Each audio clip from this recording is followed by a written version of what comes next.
And hello and welcome to another beautiful day of Legend Esports. Today we have the LRS Draft. We have the Gators versus Phantoms as first game, and then we have the Vipers taking on the Gators again. So the Crocodiles are going at it twice today, and let's see if they can bring home a 2-0, or let's see, they sadly if they have to, lose with a 0-2 or a 1-1. But it's going to be exciting. We get to see the Phantoms breaking their curse like always. They're, winning games, left and right. I'm super excited to see how these games go. I am here with my fellow casters, just waiting on them to join me. And it looks like we're getting the game ready as soon as possible. I am getting... okay. Oh, there we go, finally. Let me just ping them.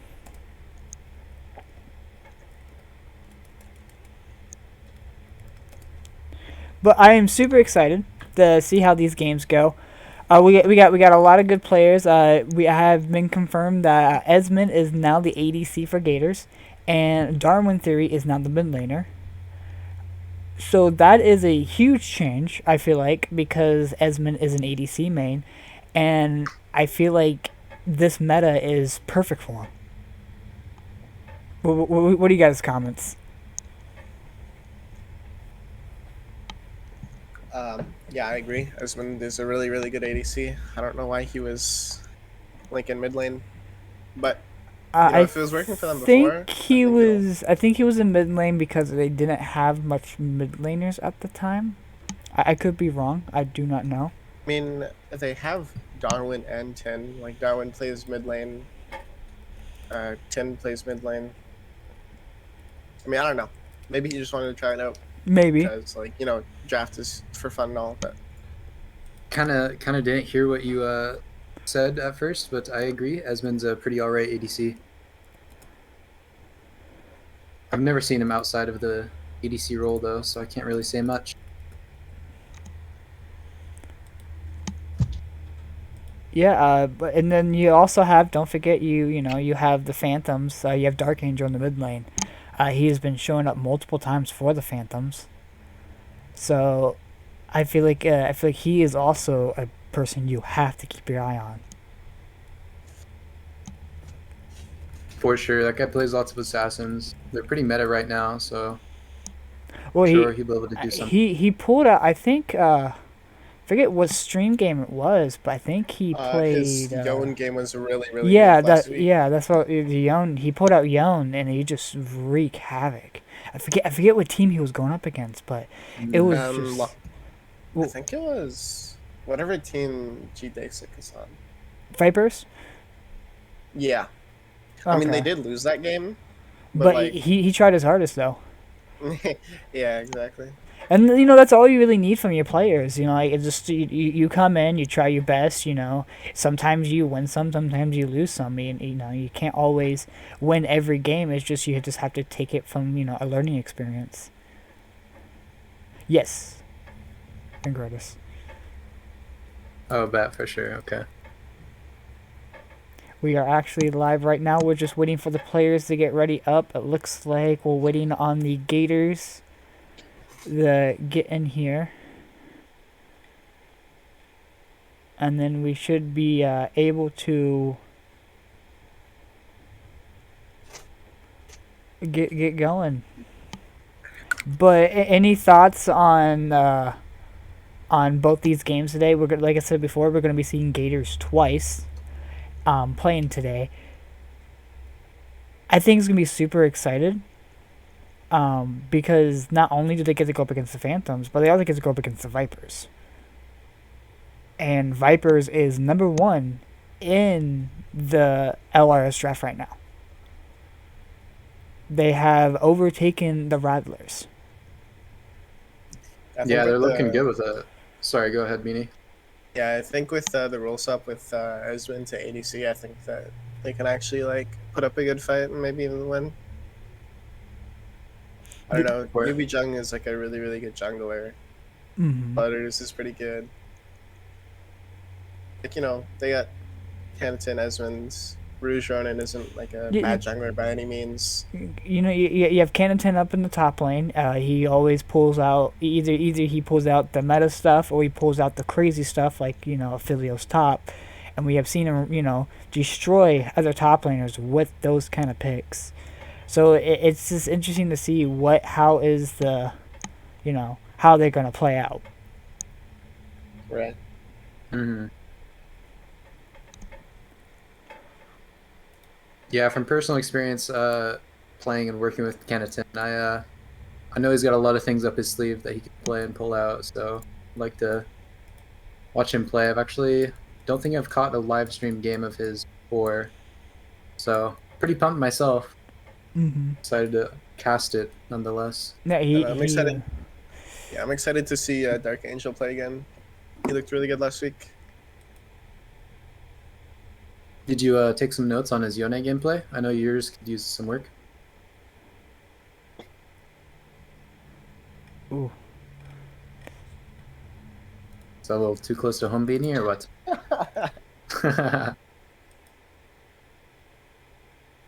It looks like everything. I cannot see chat, but let me know if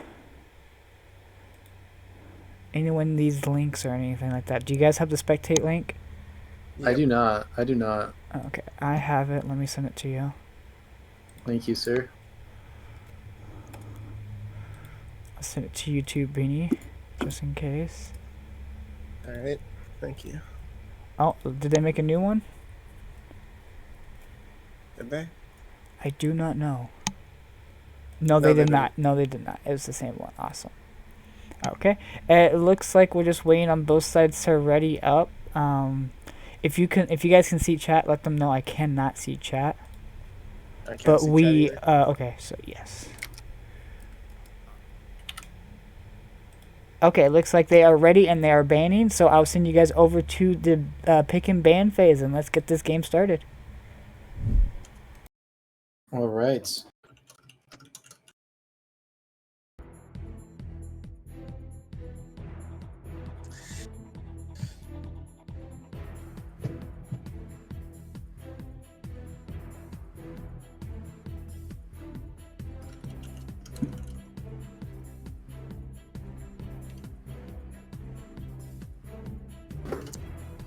Draft swing started up. Yone, Caston, and Nocturne coming out from the Gators.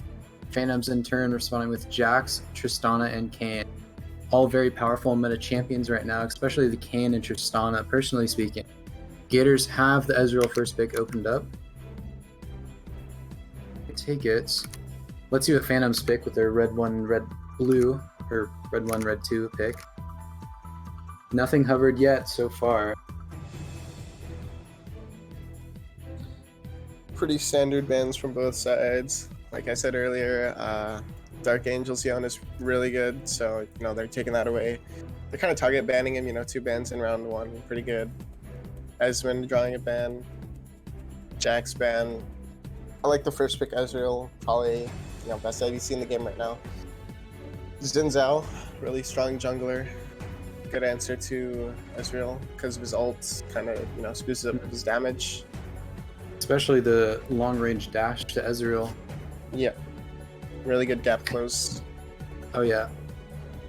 Close to being hovered. Respect, honestly, but bit Giga Troll.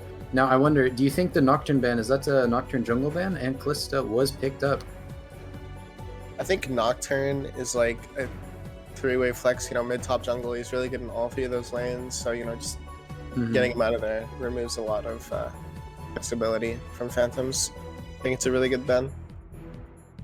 Yeah, I'll believe it, especially if they've been known to have flexed that pick before.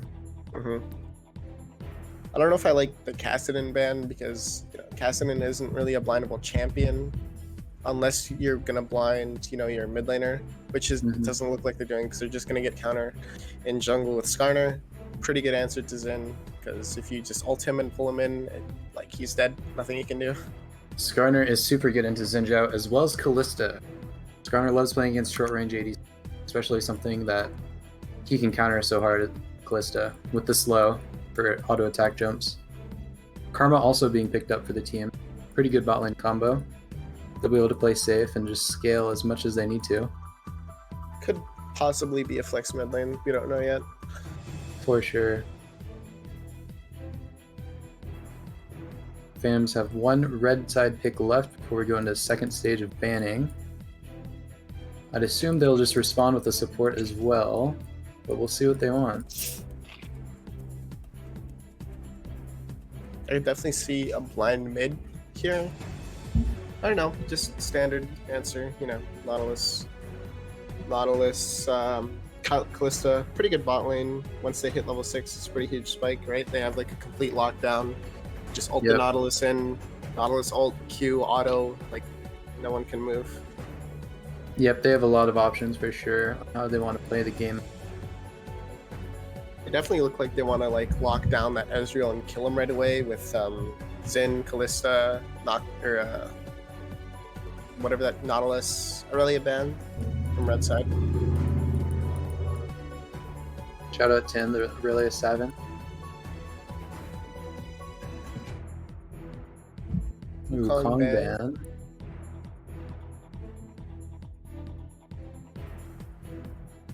Wonder if we'll see any more top laners being banned.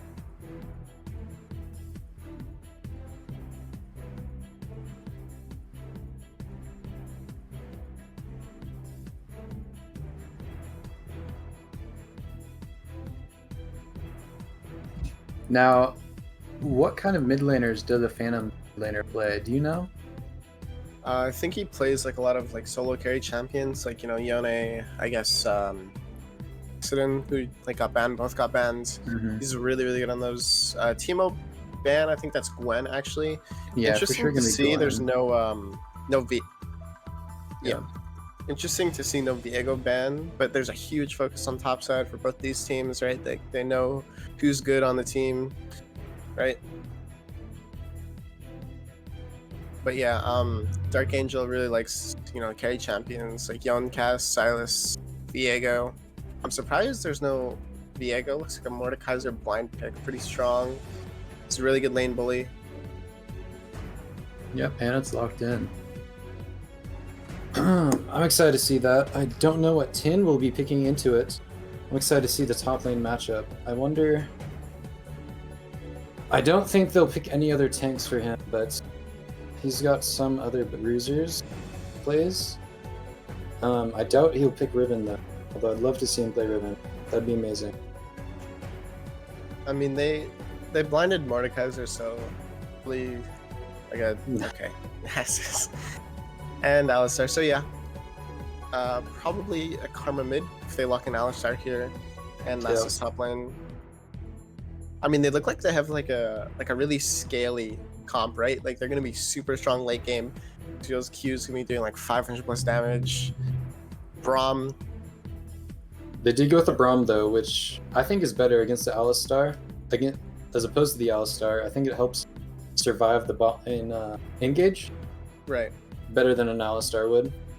Yeah, I completely as agree. well as helps utilize with the team comp. And I they respond do- with the Viego, looks like mid lane pick. Yep.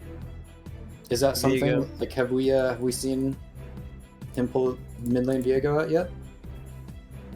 Is this first time? I think he plays it a lot in solo queue. Okay.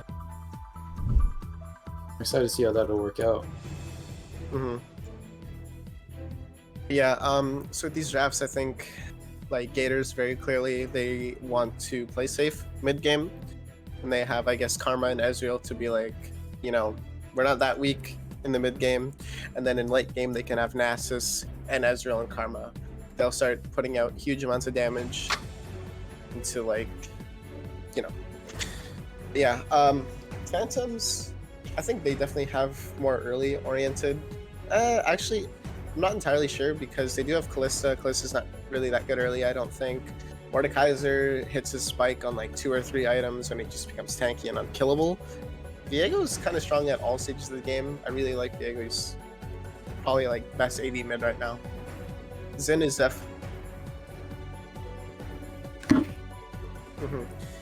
and especially with Xin Zhao. I really like Xin Zhao. He's got really good gank setup with Mord and Viego. But it might be a little hard to gank a Karma and Nessus.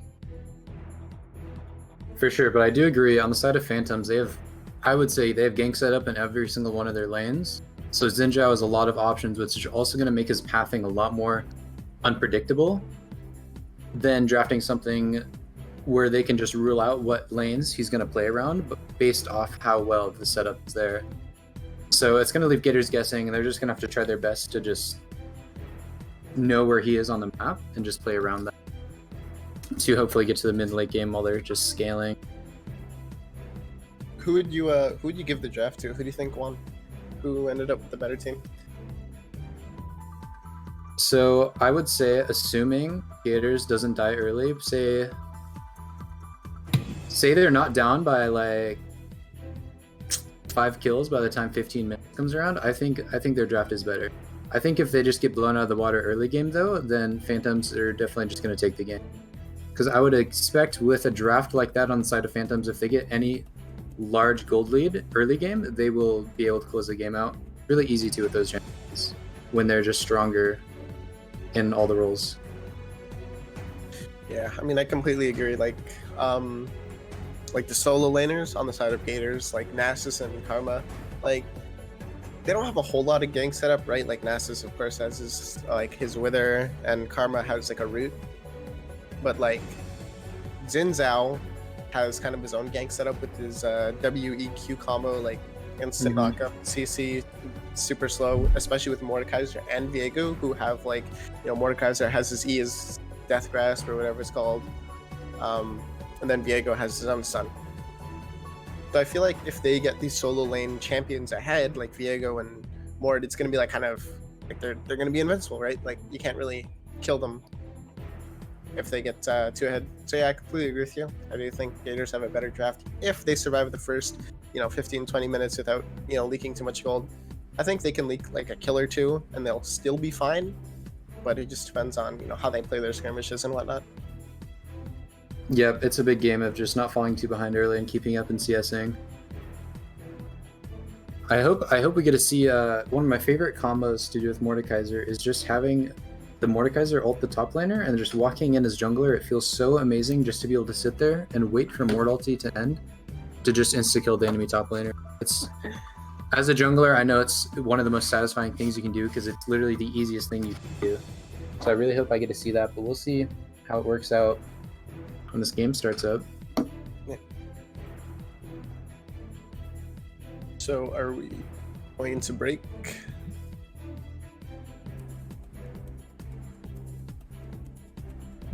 Okay.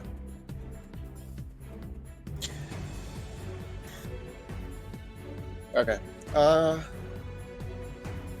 yeah, the bot. What do you think about the bot lane matchup? I think Kalista is really weak, and actually I don't trust the pick enough to see them doing well in the bot lane. I think Ezreal and Karma again will be able to play safe enough and have enough poke themselves. Or Ezreal Braum, sorry. I think they're gonna just have enough poke themselves with the Braum Q and Ezreal Q, as well as Braum's dashing to Ezreal.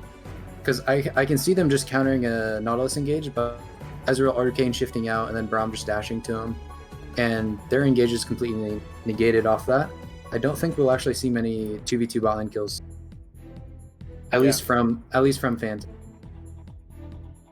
Especially just because I trust the players, the bot laners, Gators to be able to play their champions well enough. I think they'd have to just mess up really badly to see them drop kills down there.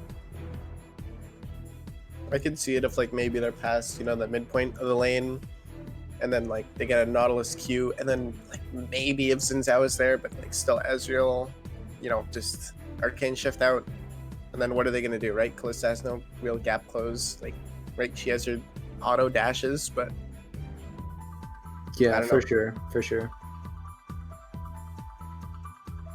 Yeah, if Xin Zhao does happen to be down there, it should be a kill though every single time. You can time the Xin Zhao W with the Nautilus pullback on his hook, and you'll just hit it for free every time, and you can just dash them from 2 screens away, so it's pretty amazing. They will have to burn flash at least. I don't know what that means. Me. Stream chat. Hey, predictions are open. If you guys want to vote on who you think's going to win the game based off draft here, go ahead and do that now. We'll go over it in a bit, see who's winning, see who's ahead, who we personally think will win. Beanie, what do you think about that? Personally, I'm putting 2,000 points on Gators. So hopefully they pull through. I do like their team better, and I do trust the players on that team. That's not to discredit, Phantoms at all. But there's something to be said about the records. Gators have a much cleaner record than Phantoms so far this split. So we are going into break, and we will see you guys in game. Right on.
The game has been started up.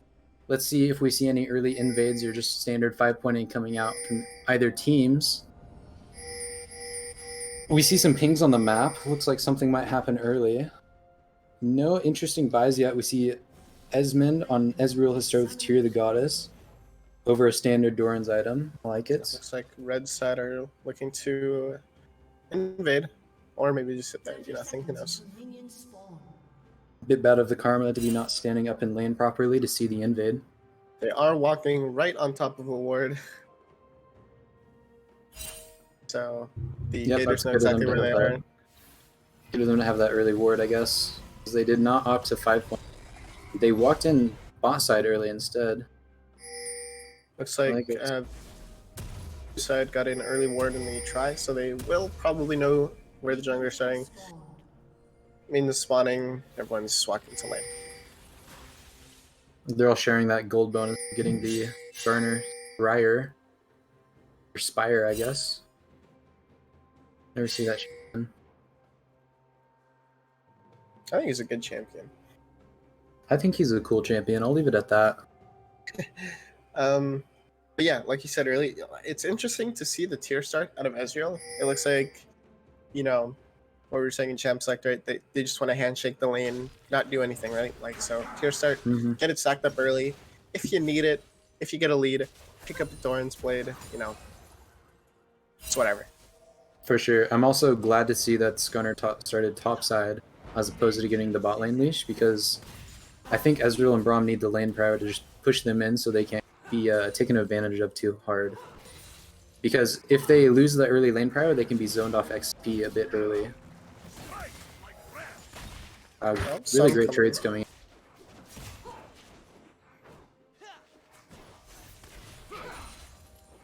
Yeah, a little tiny bit of a bot lane skirmish.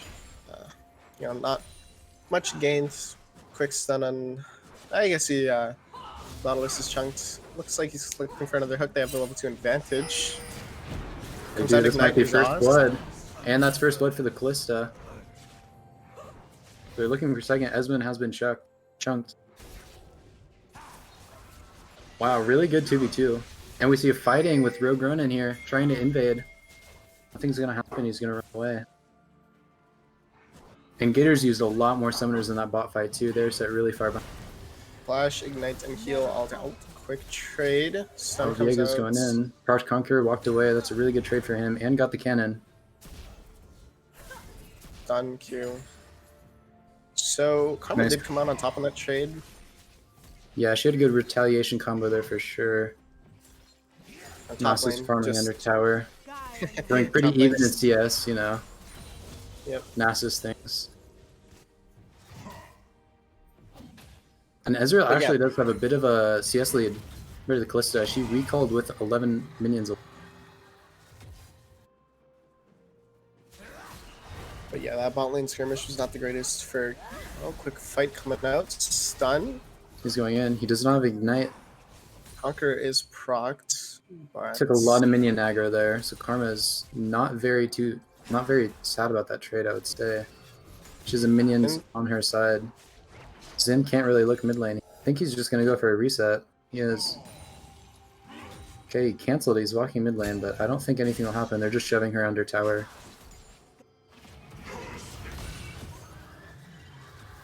Some fighting But yeah. going on top lane.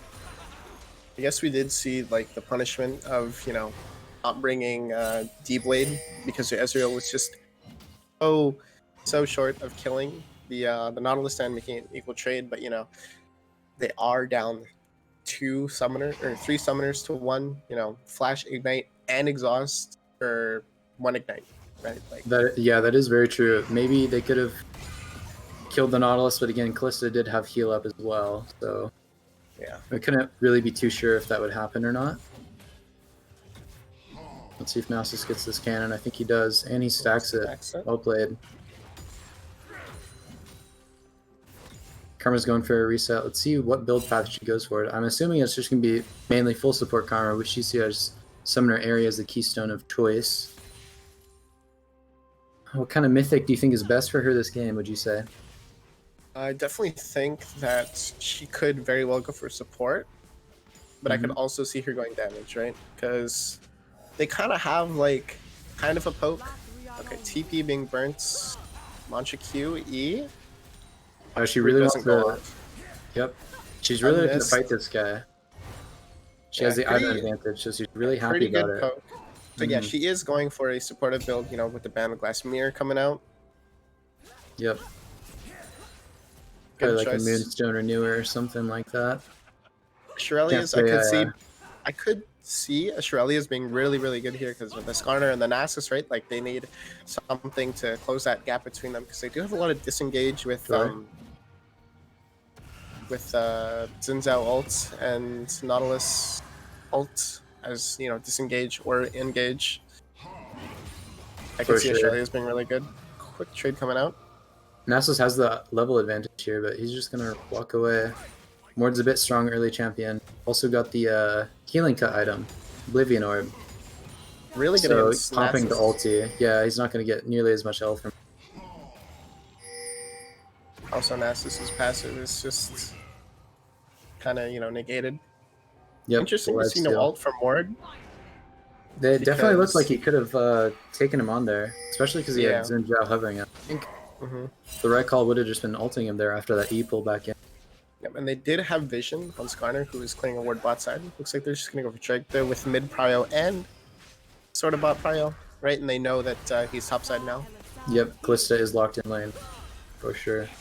Well, Darwin is going off here, forces the Viego to ult to safety. Pops Almost nearly 1 died. HP. Yeah, nearly just killed that guy. The Karma mid lane kind of working out. Yep, early Drake, really good. Have a Infernal Drake with this team, just more scaling, which is, really what they want this game. For sure. I'd have to say I did not expect Gators to be the one to get the first drag in this game. I would have assumed it would have been the Xin Zhao.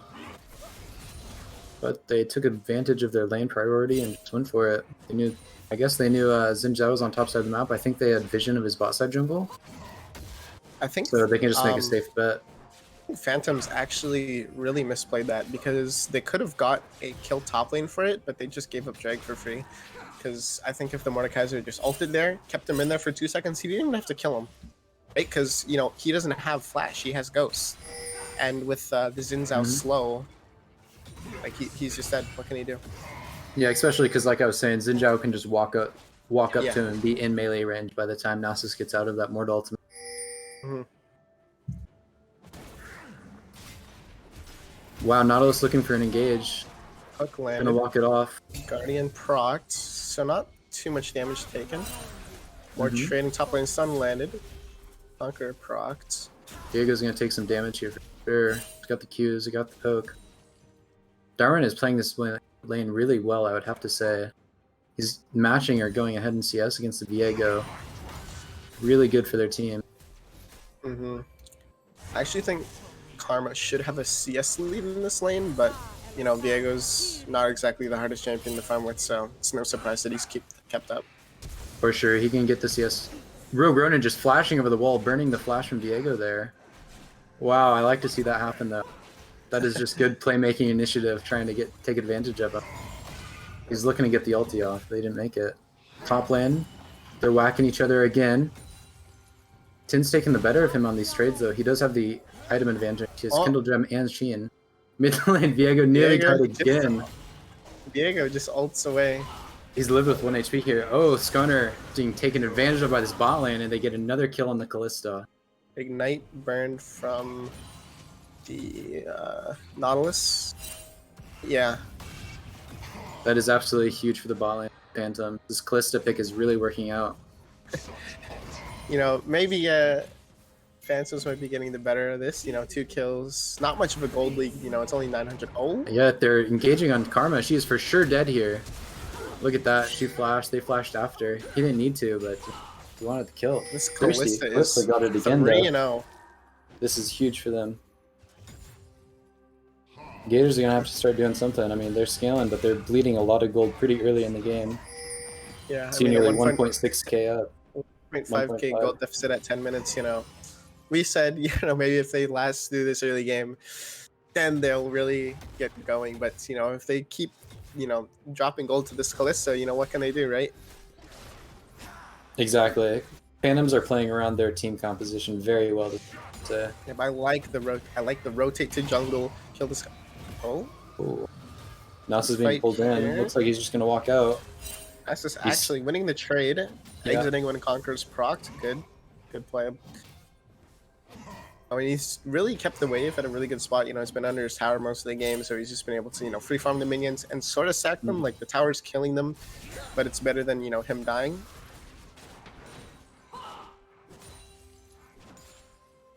And quick stack check at 10 minutes, 213, pretty good.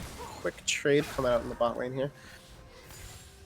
Yep, they're getting good damage off with this red buff on Callista. She might be overseeing a bit, but Skarner's not bot side of the map. They can't do anything. A great pull comes out of the Nautilus, though. Ooh, he flashes away to safety. Let's see if Ezra can hit him.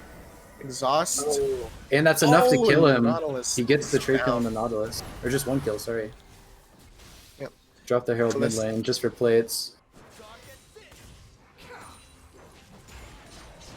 Yeah, I mean, Callista walking up and getting tanked like 2 tower shots. Looks like she is gonna pick up a plate here, so it's not the worst trade in the world. She's 3-0, 83 CS. Like, I mean, she has the most gold on her team. Yeah, So for they're sure. just looking to funnel everything into her. Yeah, Nautilus actually tactically inted there, so Callisto would get full plate gold, I would have to assume. Yep. Dragon spawning in a few. Zinza getting a reset off. That's good. He's sitting on his mythic now. Zinjao has the full gourd drinker. Ezreal has the divine sunder. Karma did opt Interesting. into the Shirelles. Yep, I do like the Shelius. I don't know about the Oh, they're gank. fighting top lane. He ulted the Skarner. He's not going to be able to kill him during this ulti. He's got the CC, and they're for sure just going to get a kill here. Rouge running. He's taking a lot of damage though. Looks like this Yep, Nasus is just gonna stack him. Absolutely farmed him. He's got the full divine sunder. He is very strong. Now they did trade Drag for that play, but I do think it's worth it because this Nasus is about to just walk up and he's gonna take some plates. I will 99% this Mordekaiser is just gonna TP back and clear the wave. But But he's still got 10 seconds. He's gonna get at least one plate. I'd take that. I'd take that trade for the second Dragon any. It's really big for them. Ballista is engaging with her ulti. Nautilus is going in. He misses the hook. Zinzao is also there. He dies. From top lane or mid lane. Mid lane, Karma is here. I think they all die here. Look at them go. Holy shit. A great TP behind them. They're all going to pay for that. Diego, double kill onto just the a Ezreal. bit late. Yep, he did walk down. He didn't commit the teleport. I don't know if he had it up or not, but could have been helpful. I think he did have it up. He did have it up? Yeah. Well, yeah, all of a sudden, Gators find themselves straight back into this game. Ezreal is 3-0. He's sitting on a bounty here. He's got the CS lead over the Callista, and they're scaling up pretty well. I definitely don't think this Zinzao, ganked enough, right? Because he didn't go for a single gank top lane, and I think that's like one of his biggest mistakes this game already. Because if you stop this Nasus from stacking, he's gonna, that's gonna delay his spike a lot. Yep, 100%, 100%. And he didn't look mid lane hardly at all. It's a bit harder to look mid lane because his Viego is getting poked down a lot, but at the same time, Karma was pushing and shoving him under tower quite a lot this game, so I think he had some opportunity to look there. It looks like they're gonna do a standard lane swap. Send Viego bot lane. Actually, Callista and Nautilus both hovering around with Zinzao slowly behind them. But yeah, this Nasus and Ezreal both getting their mythics, and oh my god, that damage on Nasus Q is insane. But yeah, mythics coming out. Nasus is going to be a bit of a problem, they would say. Mythics coming out from both teams. Skarner's looking in lane. He popped the active immediately into ulti. He's just dead again. He's going to get stacked. Look at that. Nasus has another kill on the Mordekaiser. Viego's committing onto the Karma. He ulted on. She popped the Shirelles, ran away. Nothing else going to happen there. I mean, Viego's a really good champion, but, he's got a Vamp Scepter and defensive boots. Not much he's going to do. A quick stun coming out from Skarner. Nothing much going to be getting from it, though. I do like to see how much the Skarner is trying to look to punish this Zinzao and invade him. Not too much of it has worked out as I've seen, but he's at least going for it and attempting, especially just getting vision of where the enemy jungler is on what side of the map is any helpful information. Even if he doesn't succeed in counter jungling any camps, it's still a productive use of the time.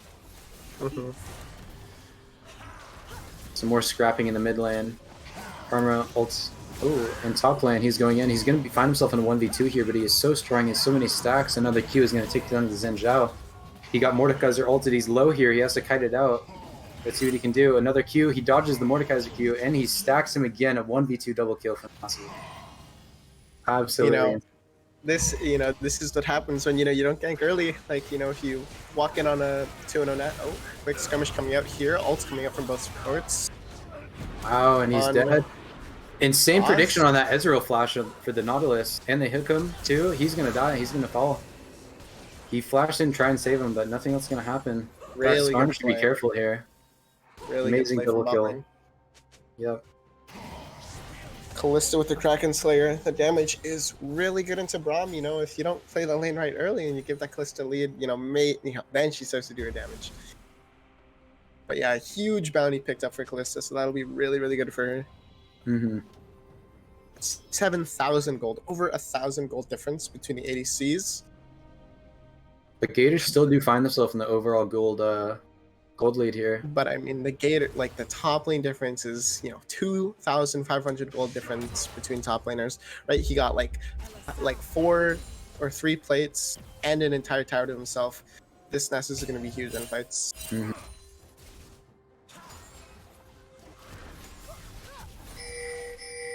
Yeah, Nessus has gotten to free farm a lot with the jungler coming a little late. Oh, quick gank from Mordekaiser, lane, but his team is but there. The return gank. They're fighting. Viego's about to fall.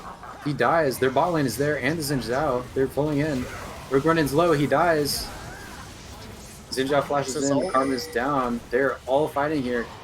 Nasus might die here, but he looks like he's carrying the fight. They have no more damage left. He killed the Kalista. He's got the Xin Zhao. Ezreal stunned him under tower. Nautilus barely lives with 1 HP. What an insane 5v5 fight there. Nasus is just too strong. The Kalista maybe could have positioned that better. Like, she kind of dashed into the Nasus's Q range, and with the ult, his range increases, and they're just going to pick up a free Drake here off that fight. But yeah, this Nasus is a huge issue already. The fleet and the healing from his passive, stacking the Drake. Nasus is sitting at... He's nearly 500 stacks at 18 minutes. He's 492 right? Stacks at 18. Absolutely insane. Now, I don't want to say... I don't even think Nasus dies this game. I think it's completely over. Personally speaking, but we'll see if Phantoms can hold back. Maybe the Kalista can do enough damage, but I mean... She needs a lot more items, though. It looks like she's going into Renowned Hurricane. I feel like the Rune King is really important for her. In these fights, who is she going to stand behind? Like, who's going to appeal for her? The Nautilus, who's going to get, two-shot by Nasus? Well, I would have to hope having 4 melees on her teams mean that she's not frontline, but you are correct in saying she doesn't have the best peeling supports, or rather champions on her. I mean, like, look at this Nasus just ripping through this Nasus. Mordekaiser is accepting his fate there. He knows it's over. Like, I think Nasus just rips through everyone on their team. I don't think he even, needs a team. Him and Karma can probably... Especially for the Wither slow, he's going to be able to run down. It must feel so bad for Kalista, too, when they're fighting. If she gets withered, her attack speed and her movement speed just both get incredibly hindered by that slow. Tanks. Karma picking up blue buff. Xin Zhao not returning the favor, although Viego not very needing of one. Having a champion that doesn't utilize any energy or mana, only cooldowns, really fair, actually. I do think Viego's really strong. Picking up the Bork a little late on, the item spike, right? Nasus has 2 going on 3. What, Nasus? Nasus has 2 forms of anti-heal. Yeah, that is pretty interesting, although I can get it in a sense because the Bramble... And just... Really good kill, capitalizing on the Ezreal's recalling. Pick up the Braum kill, he wastes flash, still dies. Kalista does trade her flash for it, from this. I do like the return tower. They see, hey, they're bot lane. Let's just take this tower mid lane, right? What are they going to do? Especially when the Nasus is on that side of them. They really cannot contest if they don't have a heavy numbers advantage. They're looking to defend their jungle here, but... And looks like they will. They're just going to take the reset, give them the red buff, call it a day. They say, take it. We don't need it. Having Ezreal to get some solo XP, I do like it. Having Ezreal there as insurance does help a lot, just in case Nasus gets like CC'd for 20 seconds from, Nautilus, Xin, and I guess Kalista ult. 100%. But yeah, this game just got, taken over by Nasus. Props to the Ezreal. He's farming the best in the game. He's sitting at 190 at 21 minutes. A bit ahead of everyone else in the game except for Nasus. Just seeing about 10 CS behind. Yeah, I mean, CS is pretty equal around the board, except it's bot and top lane, with both respectively having around 30-40 CS difference. But yeah, Nas is just going back top lane and getting his stacks, saying nothing's up. Well, I guess Baron's up, but nothing better to do. Looks like they might look for a collapse here. There's absolutely no way. Yeah, I don't want to limit test too hard. Yeah, I don't think now's the time to try and look for Nasus. I think you just let that guy do whatever he wants and try to do anything else on the other side of the map where he is. Because his teammates are not nearly as accelerated as he is. They're much more vulnerable. Mm-hmm. I think Nasus has 3 forms of anti-healing now. By the way, from 3 forms. Yep, from Karma, and his Executioners, and Bramble Vest. It's absolutely insane. I'm hearing they stack at least to a degree, so I suppose it's not the worst for sure. He's got about over 600 stacks. I think we saw 620 in chat a second ago. Quite a lot. Dragon spawning here. I wonder if Phantoms are even going to contest it at all. They might look for a trade for Baron. They do have Callista, and her, like with the Kraken Slayer and her stacks on the Q or on the spears. Forget so Baron. It looks like they're looking for Nasus, playing really safe now, and it's warded. Now they're walking Baron. Viego is full committing on this Karma, but she just kites him away.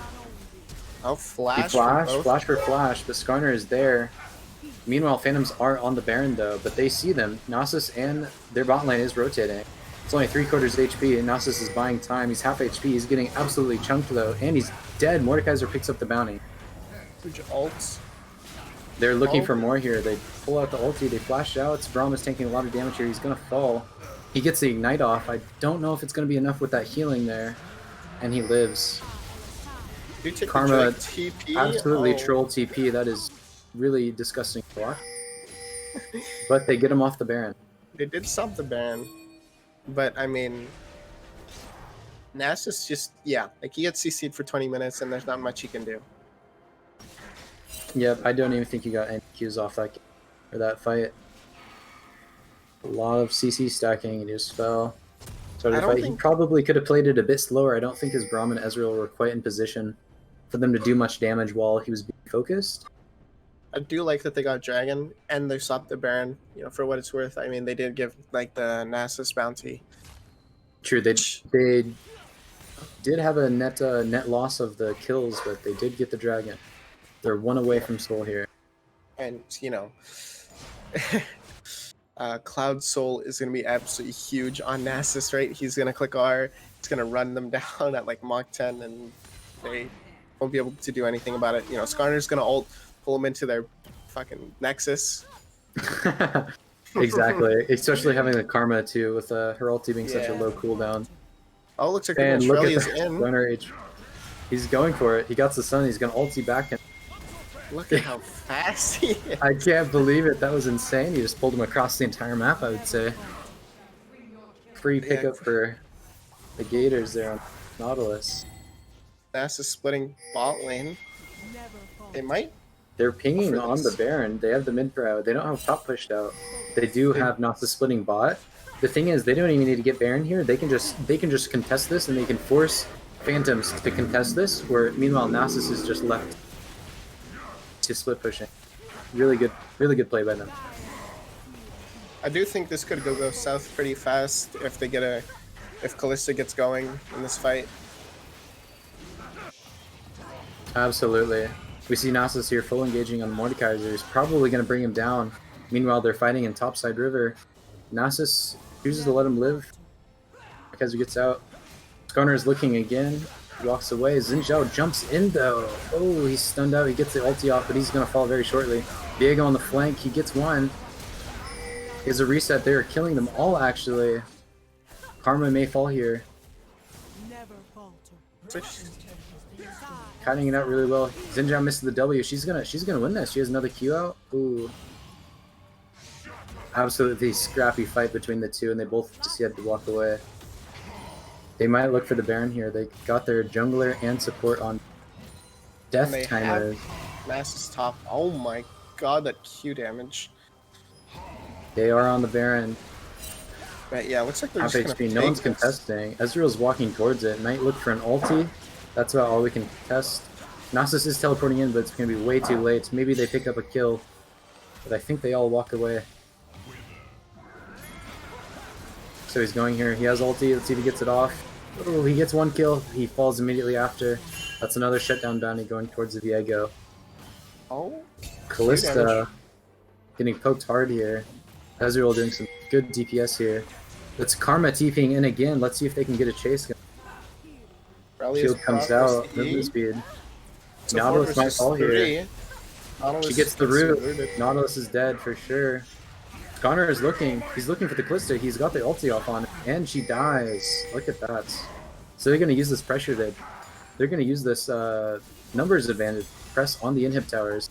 This might be an inhib for the Gators. I think it is. There's not much they can do. Like, here's where the poke part comes out. You know, can't really walk up. Right? Like, only 2 members strong. There's not a lot they can do. They're looking now, though. Braum getting fucking Mordekaiser ulti. He dies. But they get the inhib. And if they all the others get out, that's really good for them. Viego is looking for more, though. I don't think they're going to get anything else, though. I can't imagine. Ezreal is so strong. He gets a kill. Xin Zhao ulti comes out. They have Blast Cone. He's Blast Cone into their team. Gore Drinker heal is not going to be enough to keep him alive, and he falls to the ADC. A bit of an overchase there. They're looking for more, and Mordekaiser forced to flash out. What a scrappy fight. Oh, and now it's Gator's turn to troll and overstay. They run straight into the Callista. Darn through. Let's see if... Nope, he dies here. Nautilus ulti is going to look. Good arcane shift out. And Nasus is back again. He walked from Fountain all the way to the stop fight. He's stunned. He's ulted again, and Ezreal gets up another kill. As well as we missed it, but then Nasus ended up killing Callista as well. What a scrappy game this has turned out to be, and looks like Dragon's up. This is Soul for Gators, and they're going to get this uncontested. They have too many death timers on the side of Phantoms to do anything. Timers are too staggered. Absolutely. But yeah, bit of a 10-minute fight there. Yeah. Well, some non-stop action for sure. They're going to get this Soul. We're going to see how much faster it's going to make the Skarner go. He's already going fast as Flip when he ults someone, especially with that shield coming out from Karma, but we'll just see how much enhanced it is now. I'm excited. He might fall him straight into their fountain, though. I won't lie. Ezreal's absolutely strong here. I don't know if there's much Phantoms can do here. Well, I know in a game there is actually a game mechanic. It's a /FF. Actually, it brings up a surrender vote that all 5 of their teammates have to ratify with the majority rules on that, and then it.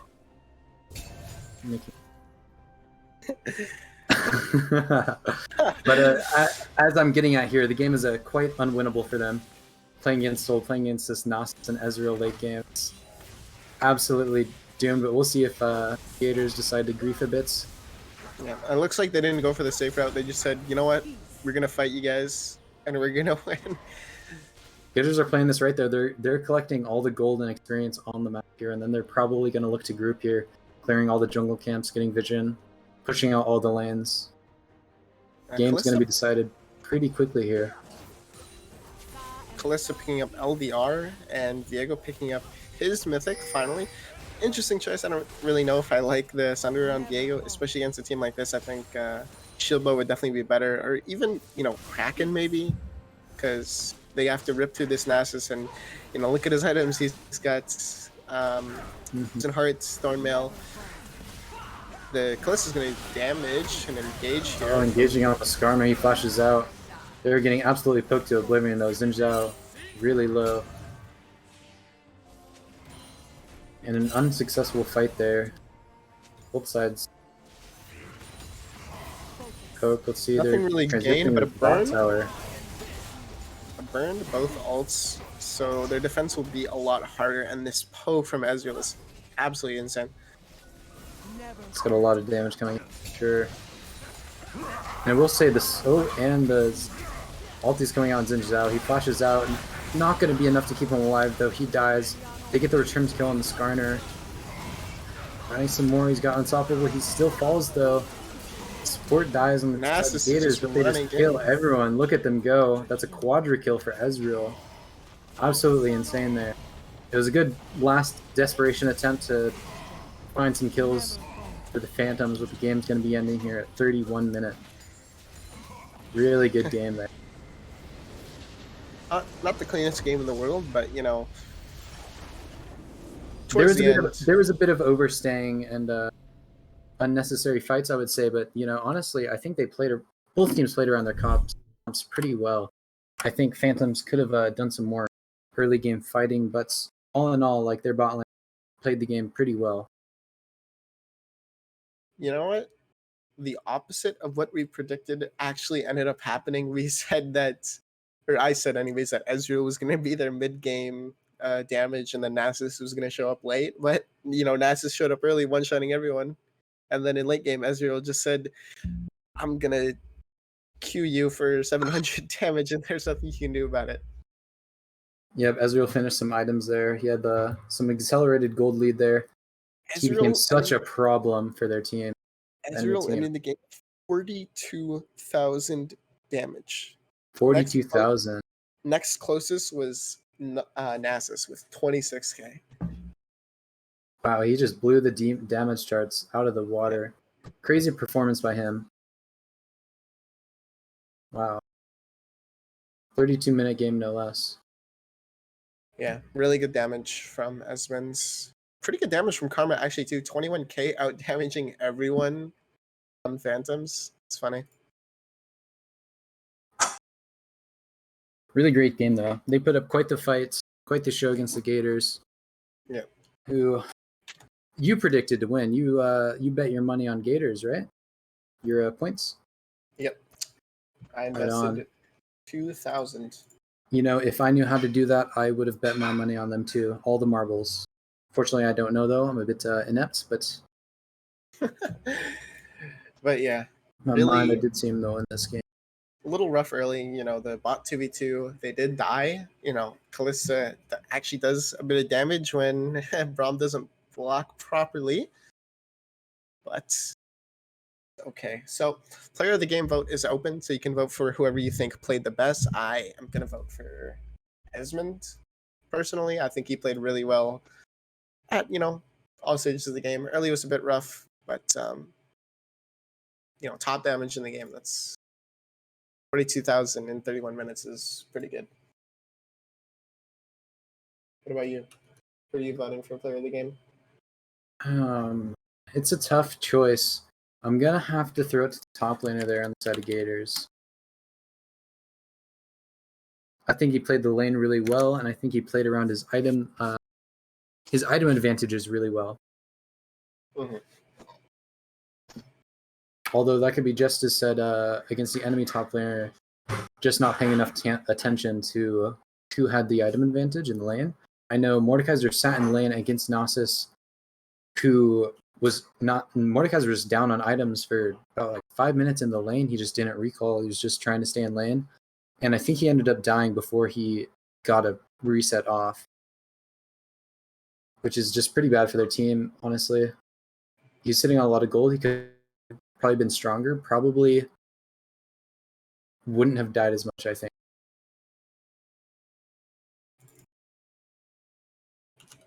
Beanie, any last thoughts before we go into break? Final thoughts. Ox Cutter actually played really well. His positioning was a little iffy near the end, but he played really well early. Quinks, he kind of let Can of 10, you know, kind of dictate the lane. Zogain didn't really gank him a lot. Dark Angel was just getting out traded. I think Gators all around they just played better. For sure. Feel really bad for Box Cutter this game. I don't think he was planning on 1v9ing this game, although I'm sure it felt like that for him. Teammates not doing their jobs properly enough for what they drafted, I would say.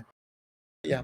Anyways, GG's to both teams. We will be back with Vipers and Gators. Gators again, I know. But yeah, excited for that one. For sure.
And welcome back to the analyst desk. That was a crazy of a game, but your player of the game, no other than Ken of 10, going 10-5 on that Nasus, showing that Nasus can be a thorn in your side, even if he is not meta. That game was just insane to watch. I love watching, Nasa's 1v2 to 1v5. It was just an insane of a game.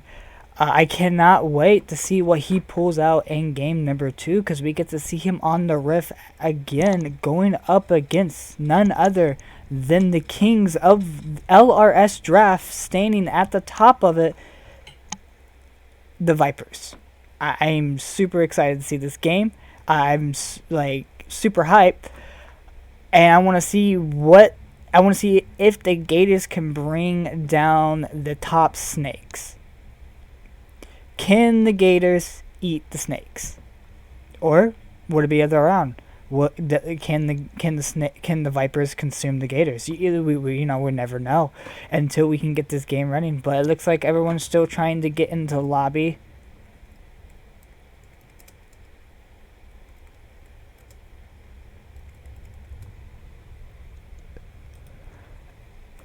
But everyone's trying to get in the lobby. But what are your thoughts, guys, my casters? What do you think about that game, that Nasus game? I think Nash just played really, really well. He played laning phase really well. Almost 1,000 stacks. 1,000 stacks, yeah, that's quite a bit. We're looking at the rune choices. I think he took really good runes that game. We noticed he took an overheal, which worked out really well. We were looking at the stats. He shielded nearly 7,000 damage throughout the entire game. Really helpful just for the sustain. Well, you have that healing passive, and then on top of that, he brought fleet footwork. So you have the fleet footwork passive as well. He was healing, and then he was just doing damage. Exactly, especially the Nasus passive, just helping. Really synergizes all three together really well. At one point in the game, you saw him 1v2. He killed not only Zenzel, but he also killed the Mordekaiser at the same time. Yeah, I mean, at 18 minutes, he had the first tower gone. And, he was just saying, send 2, send 3. I'll kill them all. But you have to give credit to Box Cutter. When you see people take out the Kalista, that's not a pro player, that's not in the LCS. You have your doubts. But I have to admit, he played extremely well on the Kalista. His positioning was a little awkward in some of the team fights, but other than that, he did his job. He tried. He got ahead in the lane. He got ahead of the Ezreal. It just, sadly, it just didn't turn out that way, because you not only do you have a Nasus, but on top of that, they also had Ezreal, who was also doing insane amount of damage in the late game. Exactly. Nasus became such a problem so early that Ezreal was really just left to his own devices, I would say, throughout the entire game.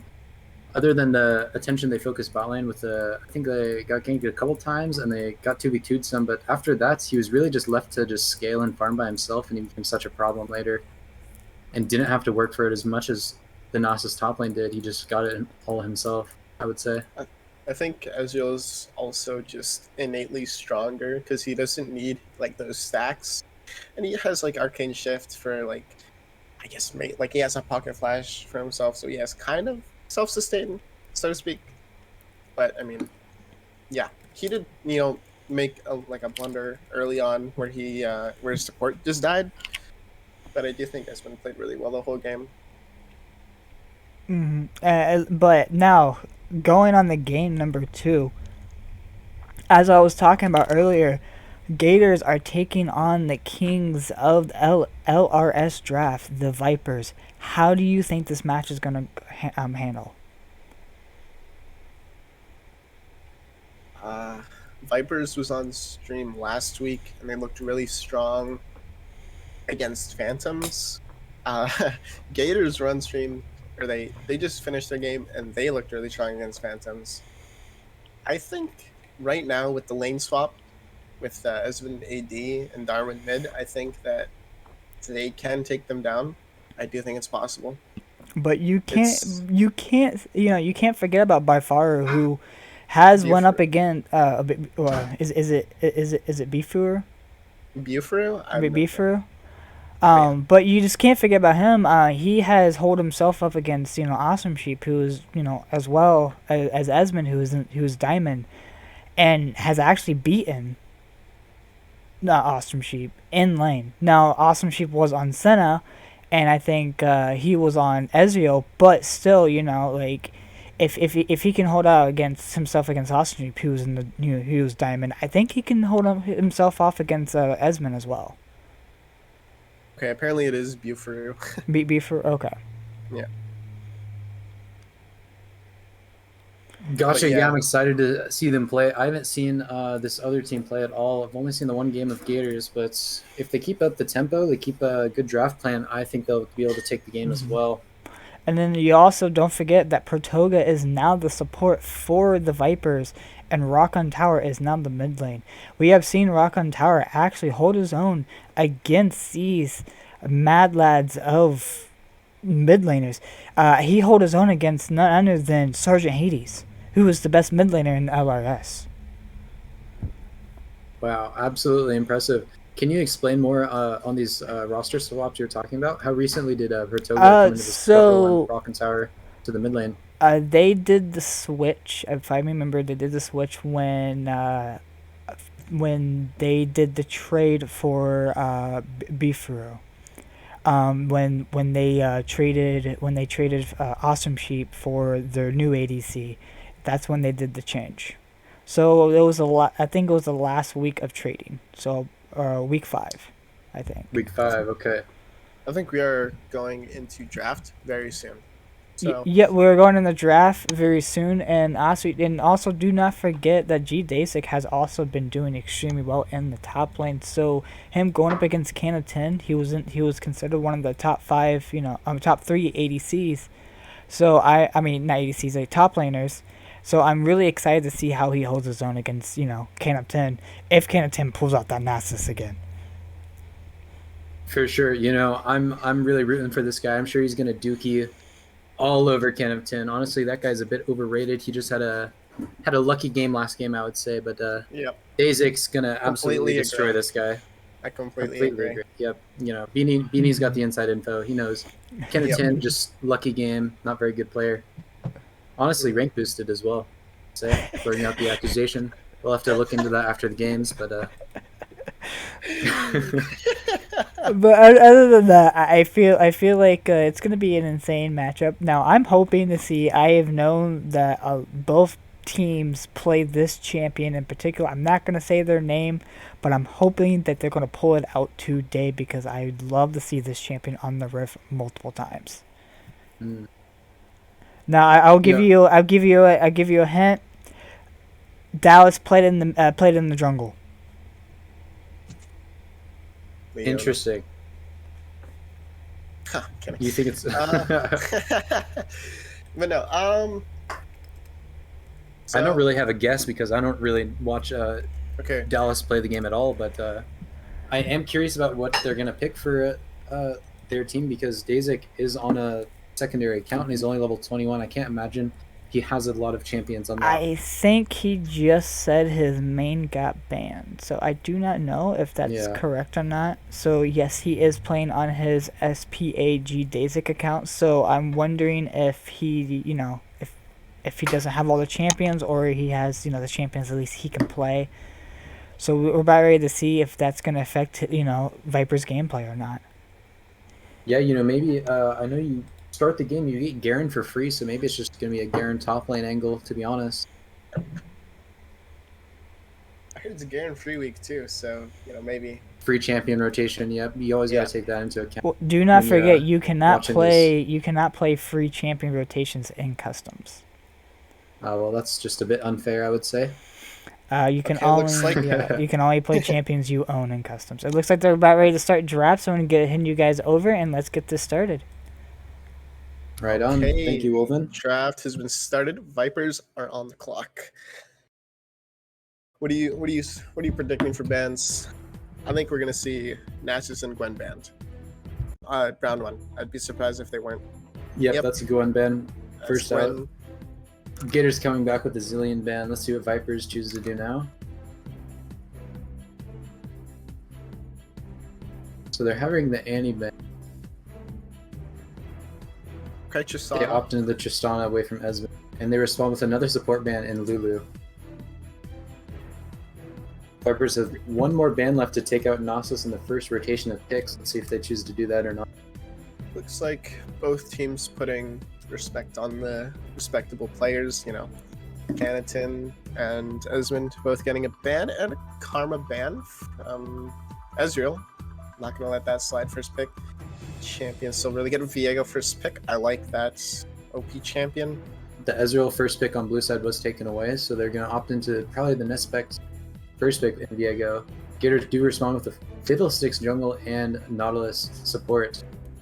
Hard to flex those champions, so I'll just assume and guess that those are the roles they're playing in. Mm-hmm. Let's see what Vipers choose to pick now on blue side.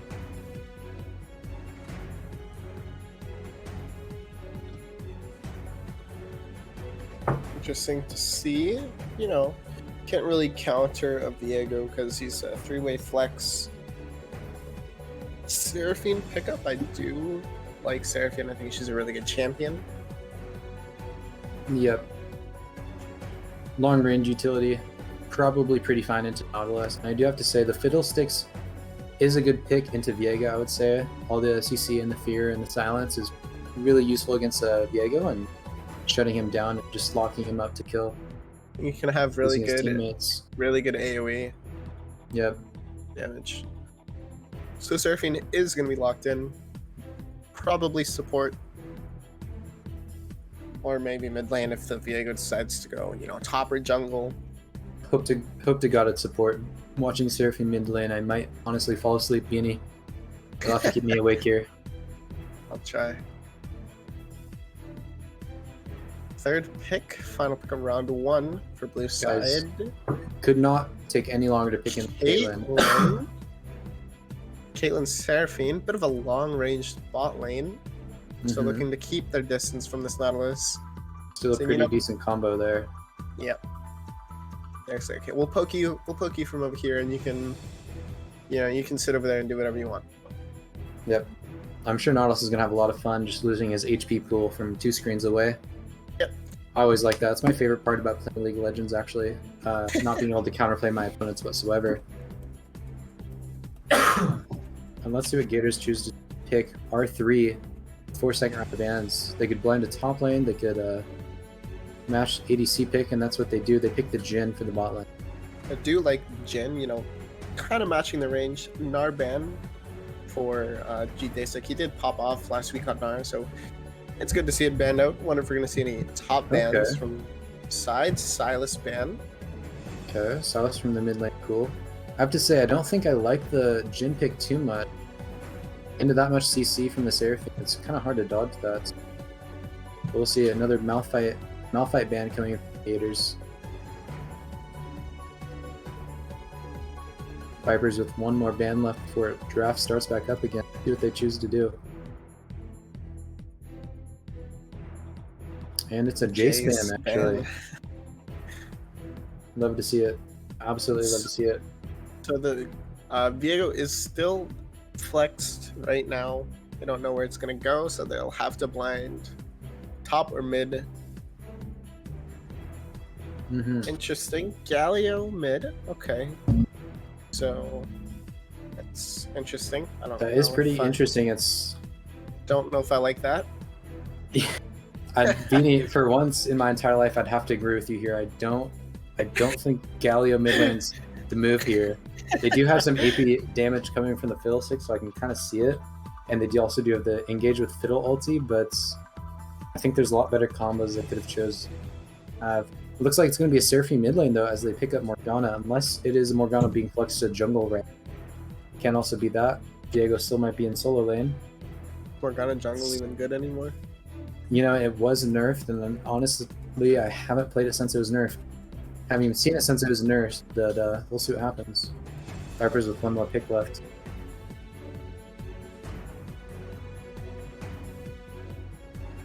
And a set top lane.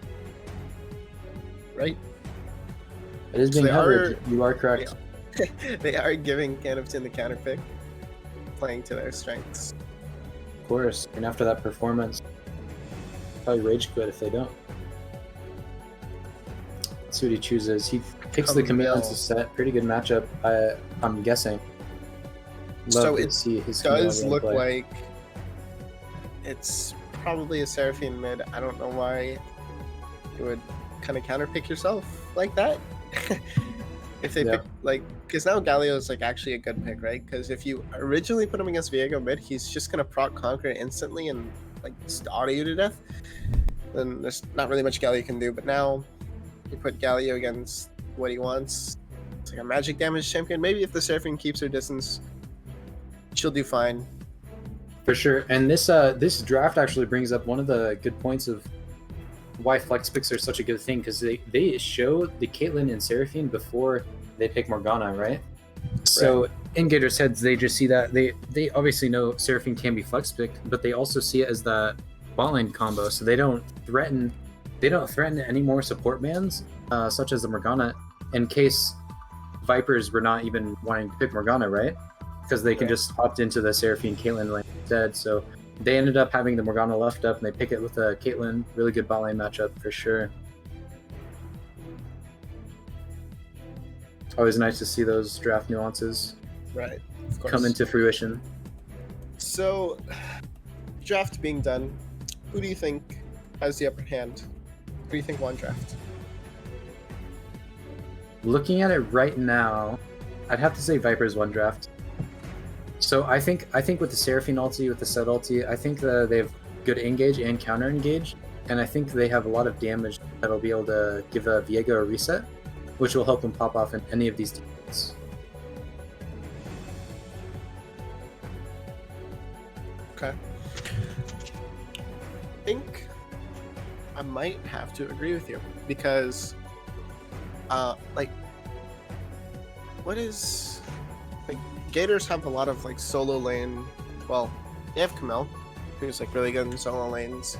Not the best in team fights. I guess she could single out the Viego, make sure he doesn't get any resets, doesn't get anything off, or she could like go in the back line, one shot Seraphine.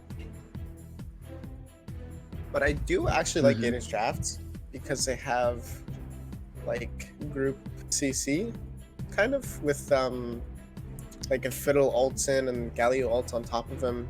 You know, the combo. Yep. Also the Camille Galio combo as well. Yeah. Really, it works with a lot of their champions there, which is nice to see. Although They I'd look still like- have to say their comp, I would say, is a bit harder to pull off than the Viper position. Right. And sometimes sticking with the simplicity is better. Right. So what do you think about the Jin pick now the draft is over? Because initially it was like... meh. Initially, it looked bad. Initially, I agree, because it was looking like it had to land against the Seraphine ulti. You know, when once that hit 6, it looks a bit hard to deal with. But into the Morgana, even though it's against Caitlyn Morgana, as long as he can pilot his champion correctly and just dodge those binds, I think he can just come on top of lane. Because I do agree it is a strong champion, especially when he gets his items. Especially in a squishy team like that, Vipers don't really have any tanks. They just have a set bruiser. We can see how tanky the Viego is going to get, but probably not very. So really good for Jin here.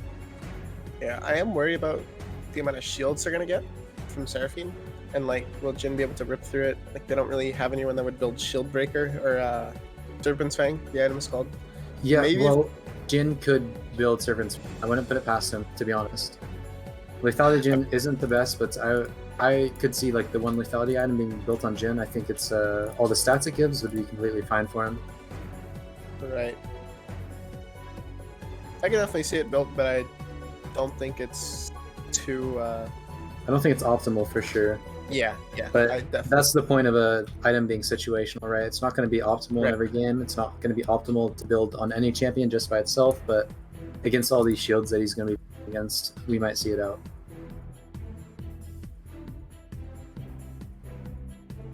But yeah, what do you think about the solo? What do you think about the lane matchups, or even the jungle matchup?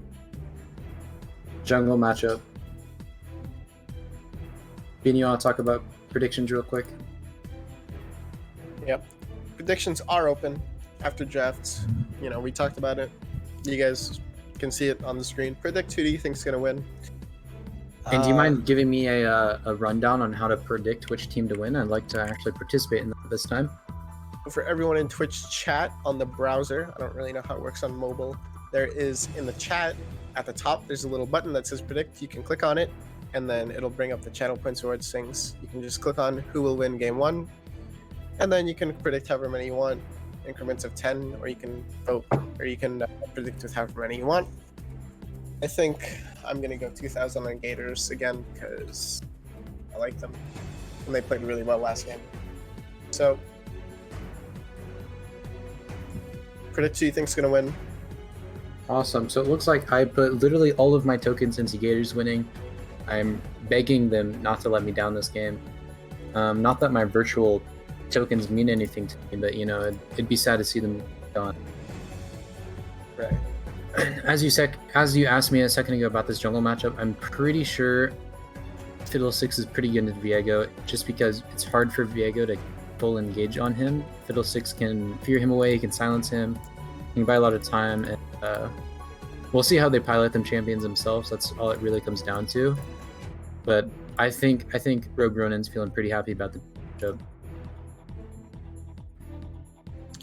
Okay, so, you know, last mentions of the teams, you know, from the Vipers, they have really strong picks like Set, like Viego, Seraphine, Caitlyn, Morgana, all really solid picks. And then on Gators, you have kind of like a niche comp. Like you don't really see a lot of Gallias, a lot of Jins, Fiddlesticks, even the Camille to an extent. But you know, Nautilus is their big, you know, always kind of good pick. But yeah, so we will be sending it into break, and we will see you all in the game. Peace.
Reserve being loaded up here.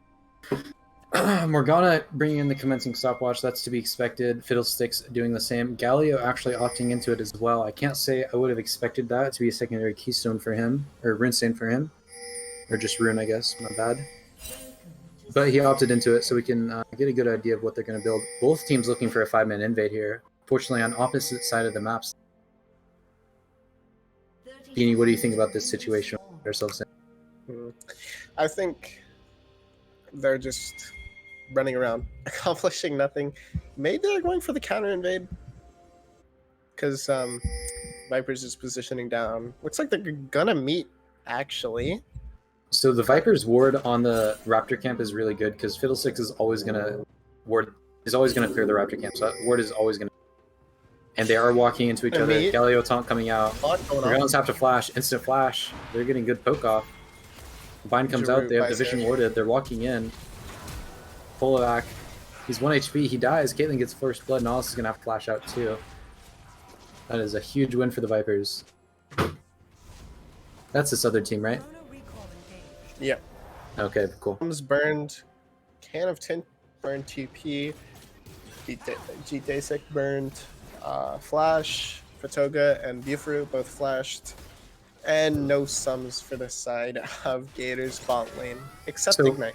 From my understanding as a jungler, I know that they know that they burn set flash, right? So I'm pretty sure it's actually illegal for Road Ronan not to gank top lane in the first 5 minutes of the game. We'll see what happens. I'm expecting it. We'll see if Canatin can position his wave into a way that allows for an easy gank. So, Nautilus coming with a hook, followed by the bind. Trading a lot here. Scrappy bot lane already. Tim's getting some good trades there. Yep, look at that. Camille Mastery is shining through for sure. Yep. And he's just gonna keep fighting him. Yep, he's got the level advantage here. Yep. And in the bot side of the map, Esmond and Riley were just pushing the Caitlyn Morgana in. That's pretty good for them early. They can get the early scuttle advantage. What I would do, what I'd like to see from them is to push in the bot lane and then kill the bottom side scuttle and give Viego no chance to get that. And then with the top lane prio, Rogue Ronin should be able to get the top side scuttle. So it'll set the enemy jungler pretty far behind. Let's see if they can execute anything like that. As Galio jumps in on the Seraphine, getting a good trade out, lots of damage out. Seraphine finds out half HP. Yeah, pretty basic trading from all lanes. Gators overall trading better, so it's good to see. Set has, you know, a respectable 3 farm. He flashes in on the Seraphine. She lives 1 HP. Look at that. Flash for flash. The Viego's here for the counter gank. This is going to be another kill picked up for them. And he is dead. Let's see if Rogue Ronin can pick up the scuttle before they enter back to the topside river. Camille is roaming down. We might see another fight here. I'd imagine he just kills the scuttle pretty immediately, though. And they're not opting into the top side of the map. They know they have no lane prio. They're going for the bot side scuttle. But yeah, these early kills going out to the, you know, the really strong points, like Viego, like Caitlyn. You know, it's really good to have these kills in these early game champs. Hopefully they can carry their team to the mid game and just win. For sure. Viego is looking bot side here. I don't think we'll see a lot happening, although that was the worst Nautilus hook I might have seen in my entire life, and it ends up costing him his life. Viego getting another kill here. He is absolutely strong. At this point, feels like I'm playing with you. Kind of want to FF the game right now. That's just me personally speaking. Playing into a 2-kill Viego, enemy jungle. It's not a lot of fun, I'd have to say. You know, you can always check it up to a jungle diff. I mean, pretty safe call every game. Yeah, you know. 100% jungle diff there. Like, Rogue Ronin just really getting outplayed here by his teammates. Yep. His fault. His fault. Purely his fault. Dark Seal. But Tim misplaying that combo a bit, but doesn't cost him too much. He got the W heal off set. He did actually win the trade, but set passive might be able to heal him back up. Another quick trade of auto attacks. Serafino walking up for some reason. Fiddle is going in for the gank here. Set still no flash, just like I was saying. It should happen. This is 100% going to be a kill for Tim. Waiting out the seal. He's getting absolutely destroyed by minions. That was the saddest thing to watch my entire life. End up falling for it. Rogue Ronin's going to find himself dead here too, unless he can find a flash escape. He's going to have to flash a lot of abilities here, though. He has the stun up. He flashes it. Good. He gets to live. Really unfortunate to see that minion wave completely blocking Camille there, getting auto off. And because Camille TP'd 20 seconds into the game, she's going to miss this entire wave of XP, and these two are actually going to pick up a plate, and they're just funneling so much gold into this jungler. So Yeah, this more Viego's gonna gold be into Diego. huge. He's already got Noonquiver in inventory. He is absolutely massive. He's going to have another pickaxe or something. Probably going to go for the Kraken or Shield Bow, I had to guess. Oh, Hey, Rock on stop tower, the kind of Seraphine ult. griefing his Bruce Ronan is TP. here, but he's 1 HP. He's going to have to get the good fear into the tower, but he didn't take aggro. It looks like everyone's just going to walk away from it. No one's hitting 6 yet. Tin is staying under tower. This is a bit risky. Seraphine is not resetting. She's saving. Gets flashed on by the set, and he is dead. Seraphine ult. Seraphine ulti comes out. Hits, Oh, but G Dasik is dead, but Seraphine gets the kill. it was really ugly to watch. Everyone's dying on the top side of the map. Galio comes up, kills the Seraphine. Absolute Who fiesta. overstays Galio for might die welcome. here. And Viego didn't even reset, just came from the jungle, is fighting Galio now, who's probably going to die here unless he has abilities Let's up. conquer in 2 seconds. Good cancel of the stun from Viego, or from the Galio. Cancel the Viego's stun. He gets to live there, has to reset. He's losing a lot mid lane. His jungler is coming to pick up some of that XP and farm. Overall, though, there's still 3 kills down, gold down. Boots picked up for both Predator users. That is good. Able to activate that keystone. Predators.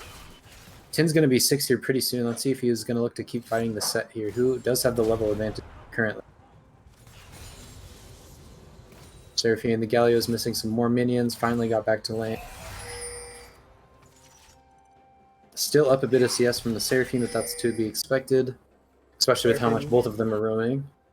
Seraphine picking up a Kindle gem and a Dark Seal. And a very charm. Interesting. I do want to see the Seraphine build damage this game. Because they are lacking a bit of magic damage. Unless the Morgana opts in for damage, but I think she should just go like... What's that item? Imperial Mandate.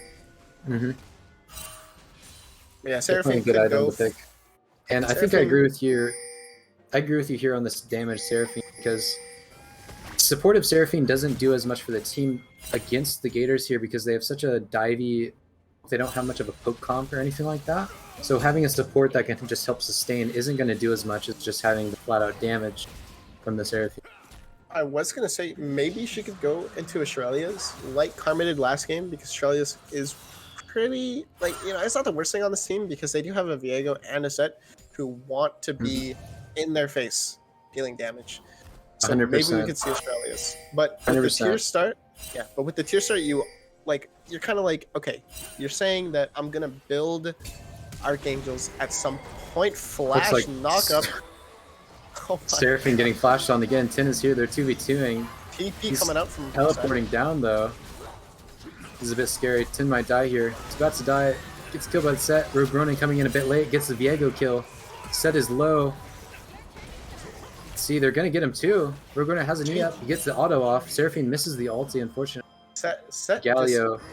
Set just ulted him out of Yeah, the that was Seraphine ult. Bit of a missed combo there. I'm assuming yeah. Galio just accidentally used the stopwatch there, unless it was a massive flex. Honestly, respect either way. And I think they'll take that trade. They got the shutdown on Viego. Really good for them. Yeah, 3-0. Viego picking up serrated Dirk.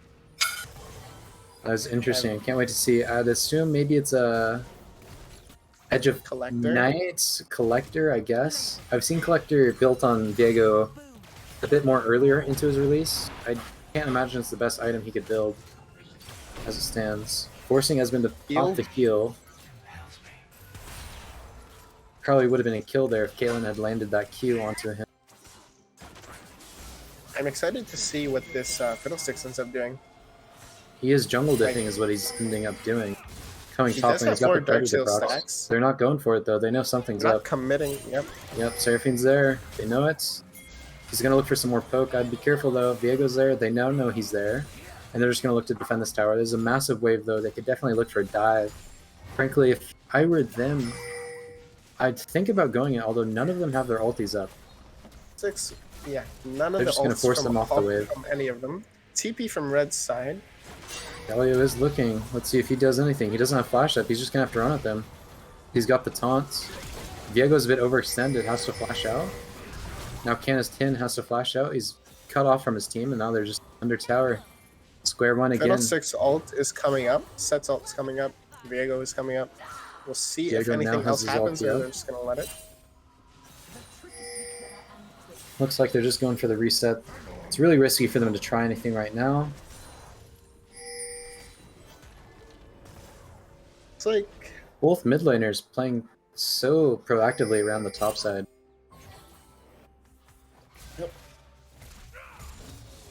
I guess they picked up Dragon at some point. Vipers picked up a Mountain. So as it would seem, I think Rock on Tower actually forgot that the mid lane existed here. As they dive Can of 10, he's going an amazing combo on the Seraphine, but she's not tanking tower. He doesn't get enough damage out there, and he dies to the 3v1 tower down. Really good attempt. He has TP up. Not sure if he'll commit it to this teleport. He might just let the Fiddlesticks catch the wave here. He does have stopwatch up. I can't imagine him dying as well in their tower. We'll see what happens. Looks like the CS from the entire top side of the map is just... Ooh, Fiddle got clipped with this combo. He has to flash out. He still might die here. Nope, he is good. Oh, a bit scary for them. They're really fighting early quite a lot. And mid laner roaming up again, as well as Canatin, who had teleported down somewhere mid-side of the map. They're catching up this set at the very least. Seraphine is able to walk away. This is going to be a kill for... Yeah, looks like the CS numbers are severely deflated for the entire top side of the map from both teams. You know, Yes. G-Dasic having 44 CS, having 72, Rogue Ronin having 59. Like, all... in top side, it's fun, but like, you know, both top laners are like 1 and 4, 2 and 4. Fight coming out. Another skirmish here. Viego catching Tin. Tin's walking away. He's cutting it out. He's going to have his E off cooldown soon, but Viego's stunned. Much lower cooldown. He has no Viego ulti though, and Tin is going to live with 1 HP there. Wow, look at that. Fiddlesticks has unlocked the bot side of his map now as he's looking for a gank of some sorts. Although he is on vision, nothing is going to happen here unless Nautilus is able to force something. Nope, but they're going to walk up and clear some vision here. But as you're saying about the CS numbers, you compare it to the bot lane ADCs who have just been in lane farming, definitely behind. For some reason, the 0-1 Jen has the bounty, and 1-0 Caitlyn doesn't. Fight's coming out. Pratoga popped the stopwatch. She has flash available. Flashes out. Fiddle is going to knock him up though. Nautilus dies on the counter, but Jin ult coming down. See if he can dodge the rest of these. BM Mastery 7 as he falls to the 4th shot from Jin. That is a double kill for Esmond. And you talked about a bounty Jin. now.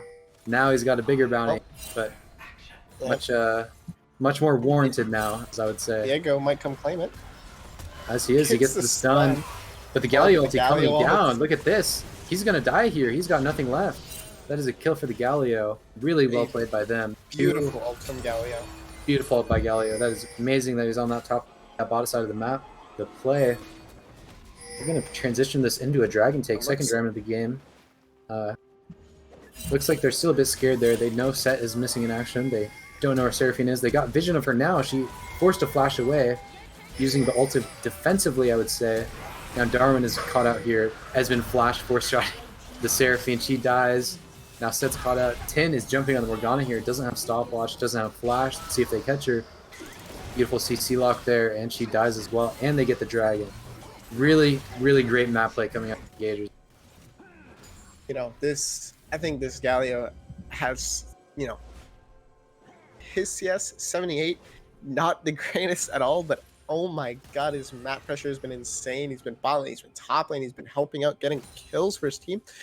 2, 1, and 5. Second most KP on the team, second to only the jungler, which makes sense. You know, he's a jungler, that's his job.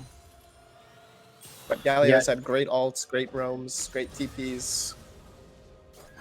Agree 100%. You know, we were talking about how we didn't necessarily agree with the Galio pickup when we saw it in draft, but you know, it's working out really well for them. This is obviously a pick they're very comfortable with, and forgetting how to CS there for a second, but he's going to take the recall anyways. Hopefully he has an item spike. But yeah, the Galio is working out really well. And you know, we were saying how their draft was a bit harder to execute, we would say, but you know, they're working on it really well this game so far. 15 minutes. The Fiddlesticks working out well. Jin, good gank. Yeah, so good CSing by Esmond. Everyone else, not really at all. For 4 out of 5 members on the Gators do have bounties right now. It's a bit scary for them because that is a lot of gold they can be giving away here, but Do actually have it is pretty to look at for sure. a modest 1k gold lead. Random Gale Wow, Force this guy is a bit crazy, I would say. Going in, I think he's hoping to get the red buff slows and be able to get a lot more autos off on Esmond there. Didn't quite work out though. Looks like they're gonna go for a 4-man dive. Yeah, going for this. This is gonna work out perfectly for them. They're getting the ulti out from actually no one yet, but they're looking for the counter engage. Set ulti down, teleport down. Caught Nautilus here. Behind. Let's see, he's dead. Set's in there. Galio's gonna fall next, and just what I was saying, they've got one of the bounties already so far, and that is 2 for 0. Great counter, and they're gonna catch Fiddlesticks here. He has the flash available. Really good escape there, except it might not be enough. Diego ults over the wall, gets the stun, gets the Qs, gets the autos, he flashes and gets the Fiddlestick. Oh, and the fear, the silence, the CC. Esmond is so chunked right now. He's gonna fall shortly here. I think he's dead. I think he is too. Oh, and the Seraphine gets it. Seraphine. Yeah, look at that damage actually. And that is another shutdown going over to the Vipers. Really bad for them. Really bad for the Gators here, but great counterplay from the Vipers. Have to give it to them. Yep, they saw 4-man dive. They say, okay, we'll match you with 5. And then they turn around the fight beautifully. No. We do see a 5-stack Dark Seal from Seraphine and a Moonstone. I can't say I like that at all. But I guess it's working out, so. I agree, we're getting more mythics out. The set finally has picked up his Stride Breaker here. Camille opted into the Trinity Force over Sunder. Divine Sunder here. I'd say it's a good call. They're not very tanky on the side of Vipers, although it is a bit of an overtuned item. Trinity might just work out a bit better for him here. I do think Sunder is better in almost all situations, especially if you want to go for like a type of healing with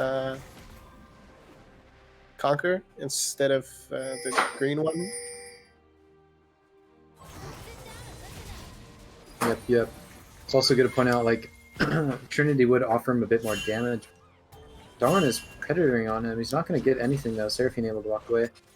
But the Trinity on Camille here isn't as necessary as you'd think for the damage, because really they're just going for They do have a Jin. Yeah, they have the Jin, they have the damage, and really all you need Camille for is that the dash into their team so Galio can get the ult off, right? Yeah, and it's really even better if she of, has Sunder.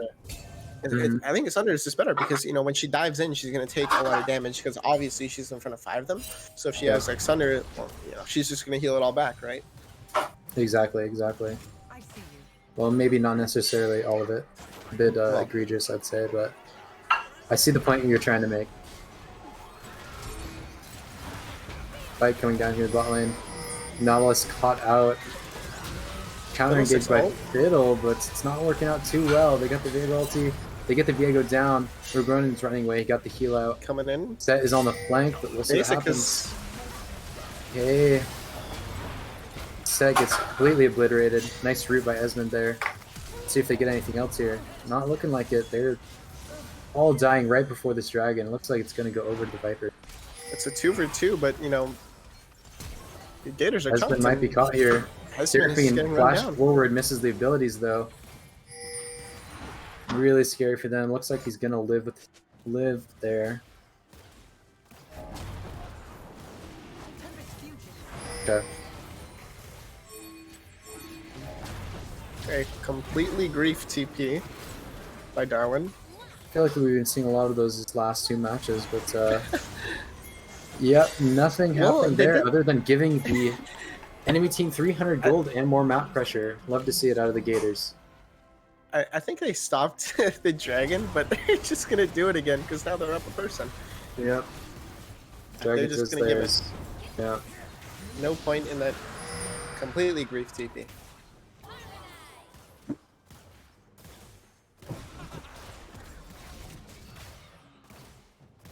Caitlyn getting the red buff here over Viego. Jin going top side of the map. Looks like they're going to be doing some different lane assignments here. Let's see what comes out. Set, keep in mind, is still on the top side of the map as opposed to the Camille here on the bot side. Looks like What's up? Yeah. Viego's itemizing a little interesting. Looks like he's gonna solo ult him. Forcing the flash out. They got the Galio ulti. He had to flash out. Stride breakers away. He's still going to be caught though. The Predator on Fiddle coming out here. That is a kill for the Galio. Great pickup there. Enemy team Viego and Morgana roaming up. Let's see if they can catch anything here. They see the Viego.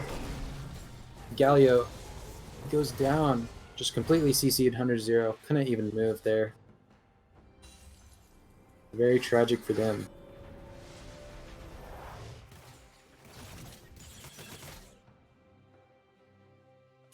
Jim farming mid lane. Got a wave pushed into tower most of the way. Let's see what he's doing now. He's going to run into the Morgana here, maybe. It looks like Seraphine's opting into the full support build. Interesting to see. Yep. Going into Ardent next. Coming out. Still has the stopwatch in inventory. Hasn't used it yet.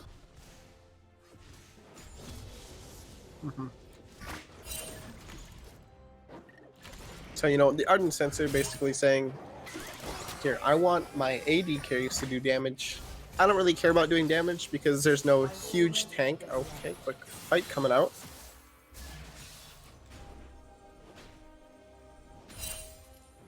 But yeah, I think the idea behind the support Seraphine is that, hey, there's no huge tanks, and they aren't really, no one really has any armor MR, right?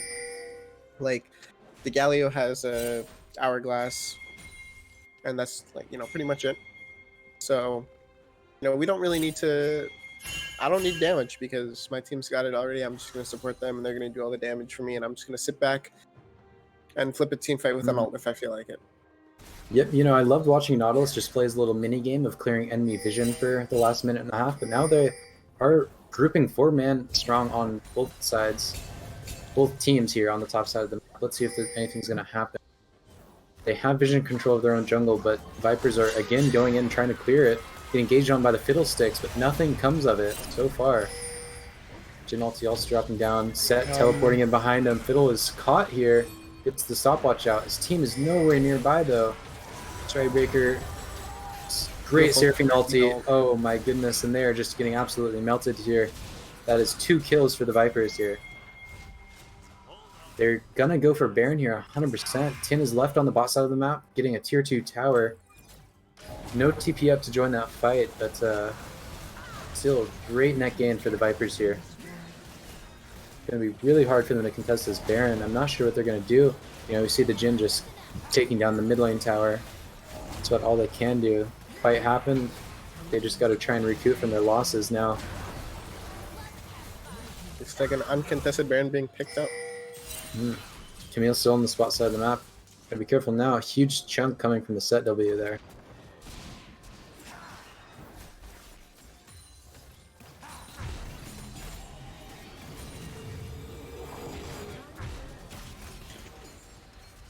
Viego finally picking up his Blade of the Rune King, second.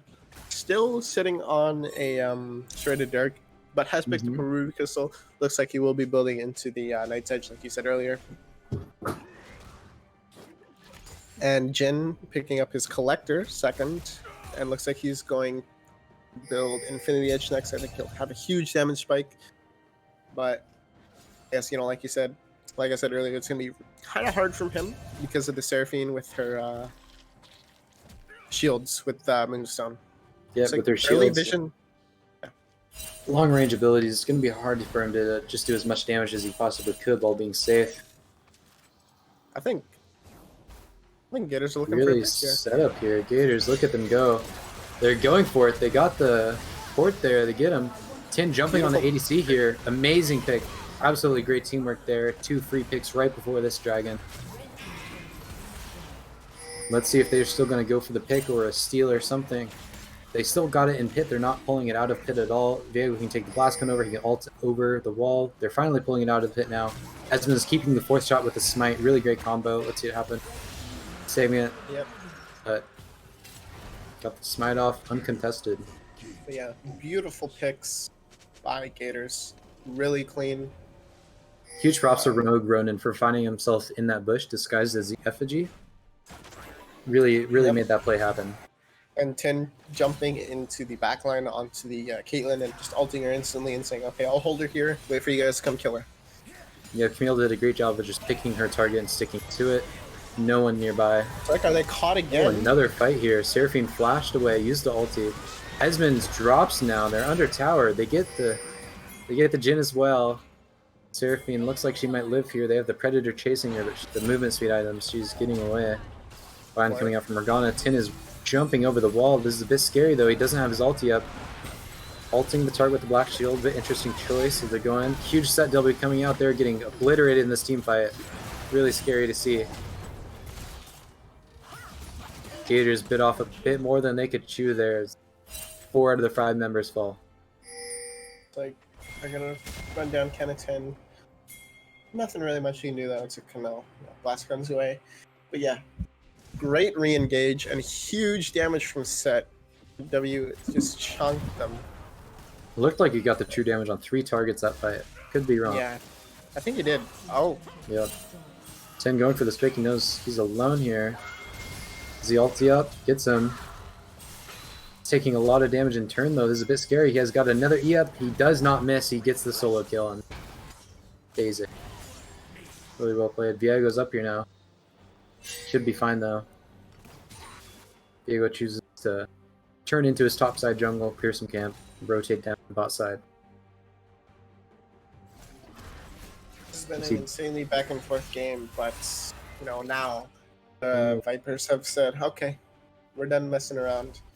We're gonna take the 4 or 5k gold lead now. We're gonna start running with it.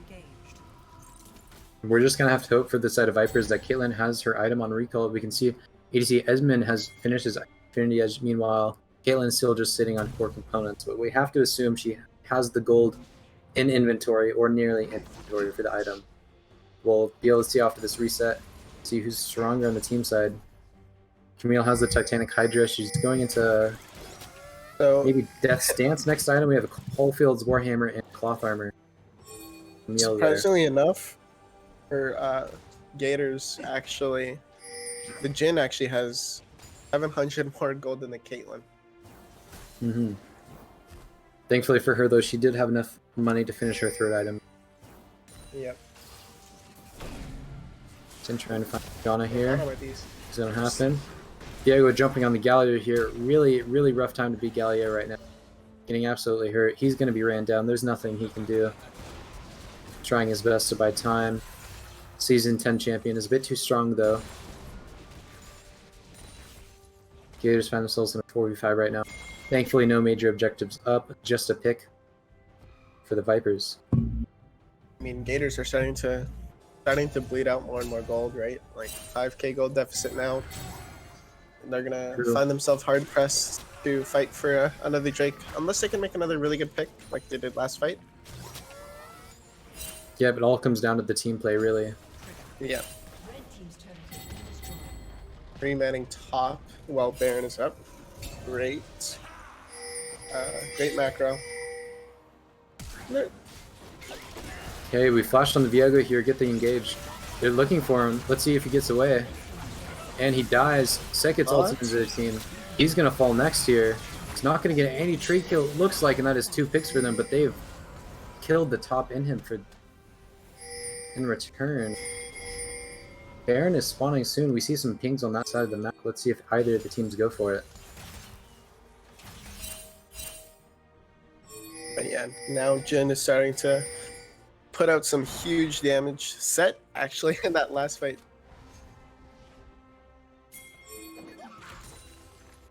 Some interesting itemization coming out from the side of Vipers. I think he's going to semi. Okay, another fight coming out. Nice ult from Seraphine to kind of stagger the Great fight coming in. Gators finding these picks. Caitlin's dying. Seraphine's dead. They're going to turn this into a Baron take. But yeah. Anyways, like I was saying, interesting itemization from Red's side. But are they going to contest it hook onto Set? Right, not done scrapping. We jump onto the Morgana. She's dead. Set's going to fall soon. Diego gets the reset. Is it going to be enough, though? Yes, it is. He gets another one, and Rogue Run is going to die next. He's got the Hextech Protobelt away, but... Beautiful re-engage. Flashes as well. Flash, he misses the silence. Means nothing. Doesn't get the fear in time. Oh, man, that is... Tremendous efforts from Vipers turns that into a one fight, and they get this Infernal, putting them on sole points. Getting a little too greedy. But yeah, interesting itemization from Vipers with Viego going Titanic Hydra. He's still sitting on Serrated Dirk. Built a Negatron cloak. Interesting. But yeah, Set going for Warmog's armor. I guess he wants that true damage.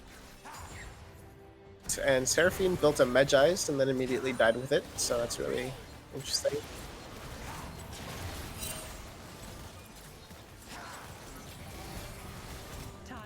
Kind of the law of buying Medjai's Soul Stealer, though. Once you finish the item, you're bound by law to just die with it at least once, lose all your stacks, and then rebuild from there. Yeah, as they take Baron, no contest coming out from the Gators. A 6,000 gold lead, you know, of life from Gators are slowly being burnt out. Indeed. Viper's able to play really aggressive here on the mid side of the map. They're just pushing them in. Top lane inhib is already down, so they don't need anyone on the top side of the map to push that or push for them. They can just group in the mid lane, shoot towers. So, Viego finally sold his Serrated Dirk, and he bought an Abyssal Mask. I think that is completely troll. Well, you look at the state of the game, they don't need any more damage coming out from the Viego, right? He's already really accelerated, he has the items. Just having him be tankier and beefier for the front line is just good enough. I think you just build Spirit Visage at that point. You're going to proc that Abyssal Mask passive at least like once, right? Because he has a one-man stun, and then he's going to deal 15% increased damage to him. Why would you...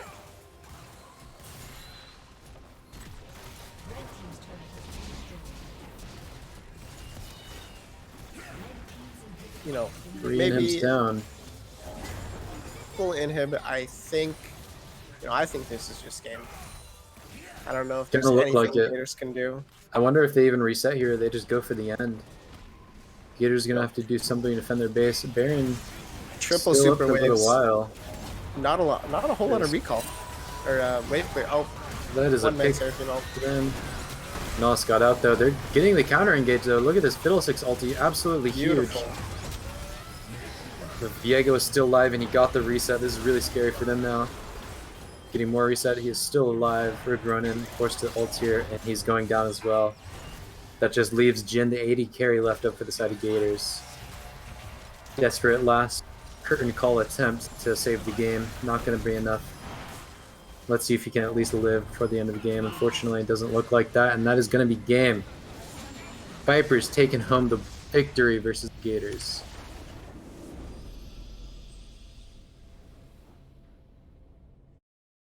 Absolutely crazy game. Pretty back and forth until we hit the late game where Vipers just showed their dominance, came out on top, and fortunately, I lost all of my channel points. Beanie, what do you think about that?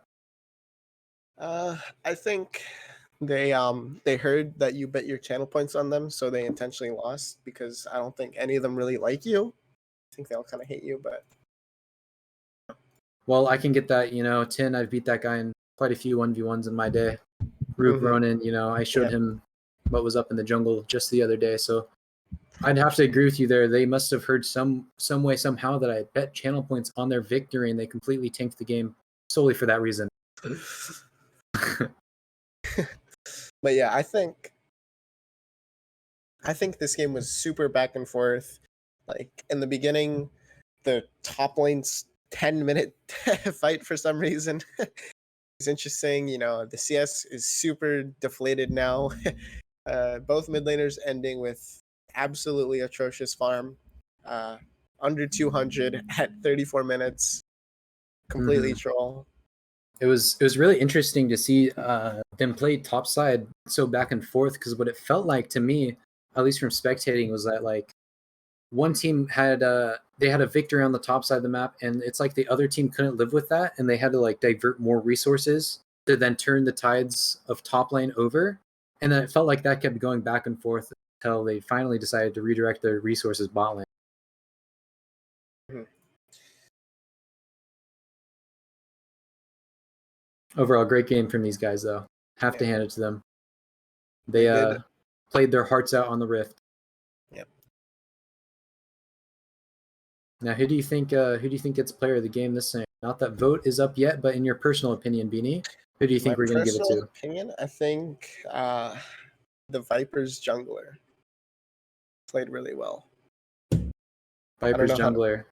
Okay. Xiao Xiao. PP Giao. Xiao 88. You gotta say PP, bro. No, I won't. Xiao PP Giao. Anyway, Xiao PP Giao 88. That's how. Listen, I heard Gurf say it that way. He said Xiao PP Giao 88. So from now on, that's how it's pronounced. Okay. Yeah. But yeah. Okay, so player of the game vote is up. So vote for who you think. My personal vote is going to the jungler. Who are you going to vote for? Angrotus. As much as I hate to say it, I'd have to agree with you. Unfortunately, I never thought in my entire life I'd agree with you twice in a single day. But fortunately, I do think player of the game would have to go to the jungle. He flexed his dominance here. He absolutely jungle diffed this entire game.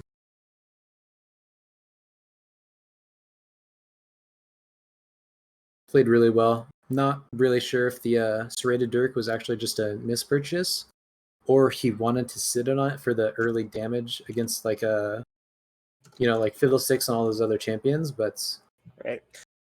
So either way, mispurchase or not, it worked out for him completely. Mm-hmm. So I don't know, but yeah. So the build from Set actually, he did 8,000, almost 9,000 true damage. That's a lot more than Camille did. So that's really surprising. It's that little second bar in the damage graphs on the stream right now. Okay. So almost 9,000 true damage from Set. That Warmog's just absolutely shredding, giving him all that HP so that he can say, here's my W. He had some pretty team fight turning W's actually, in the mid lane when they were all fighting over Baron. Mm-hmm. When Viper's on the counter engage, really good W, chunked their whole team. But yeah, vote for your player of the game in the Twitch chat, and we will be sending it off to break. All right.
And welcome back to the analyst desk.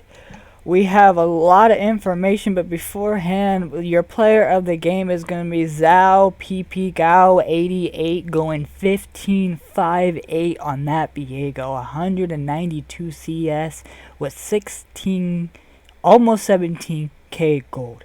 Now, his build was a little weird, but looking at his build now and looking at the team comp, it kind of made sense why he kind of build bruiser more than actual damage.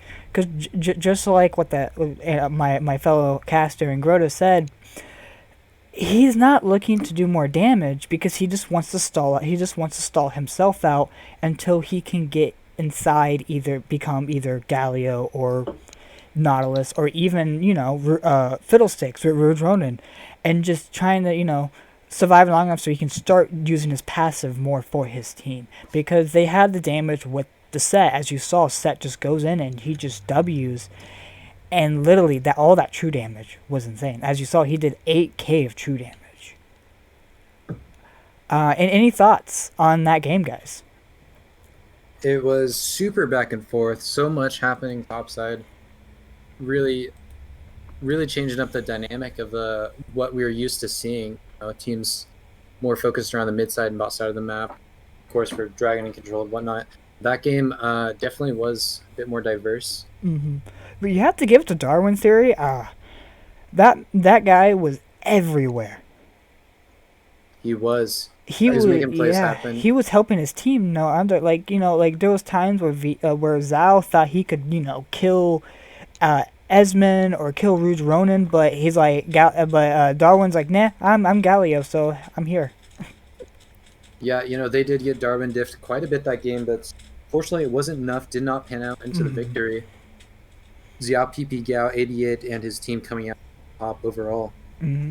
But beforehand, before we end the stream and stuff, let's talk about the standings. You have Vipers at number 1 on the LRS Draft standings. When you first saw Vipers, they were in the middle of the pack. Then they beat.